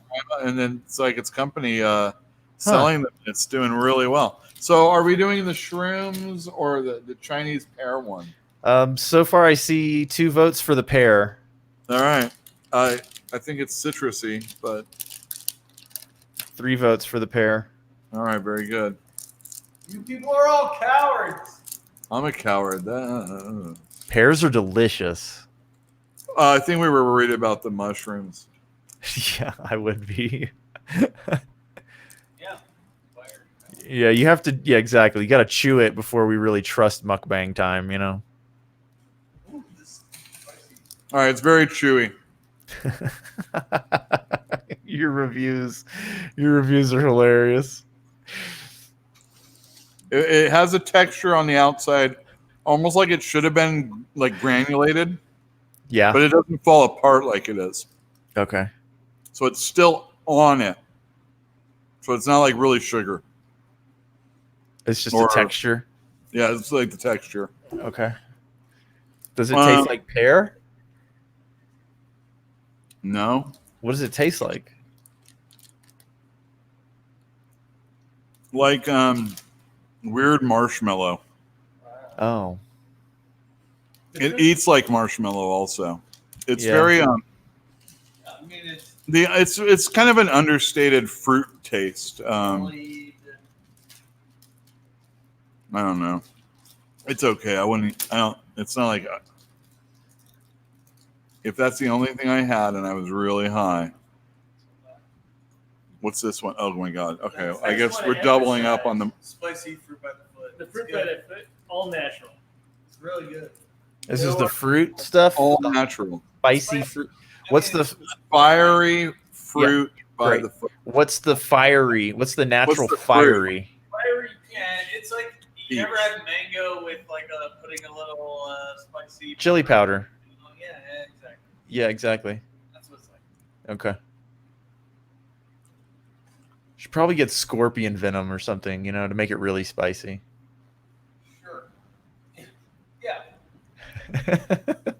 The bee stingers mixed in with the fruit. All natural.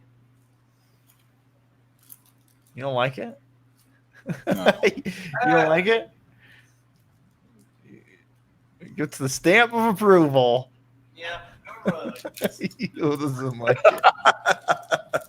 There's not much to it. There is not much to it. It just kind of expands in your mouth as you're eating it. We're talking about the before one.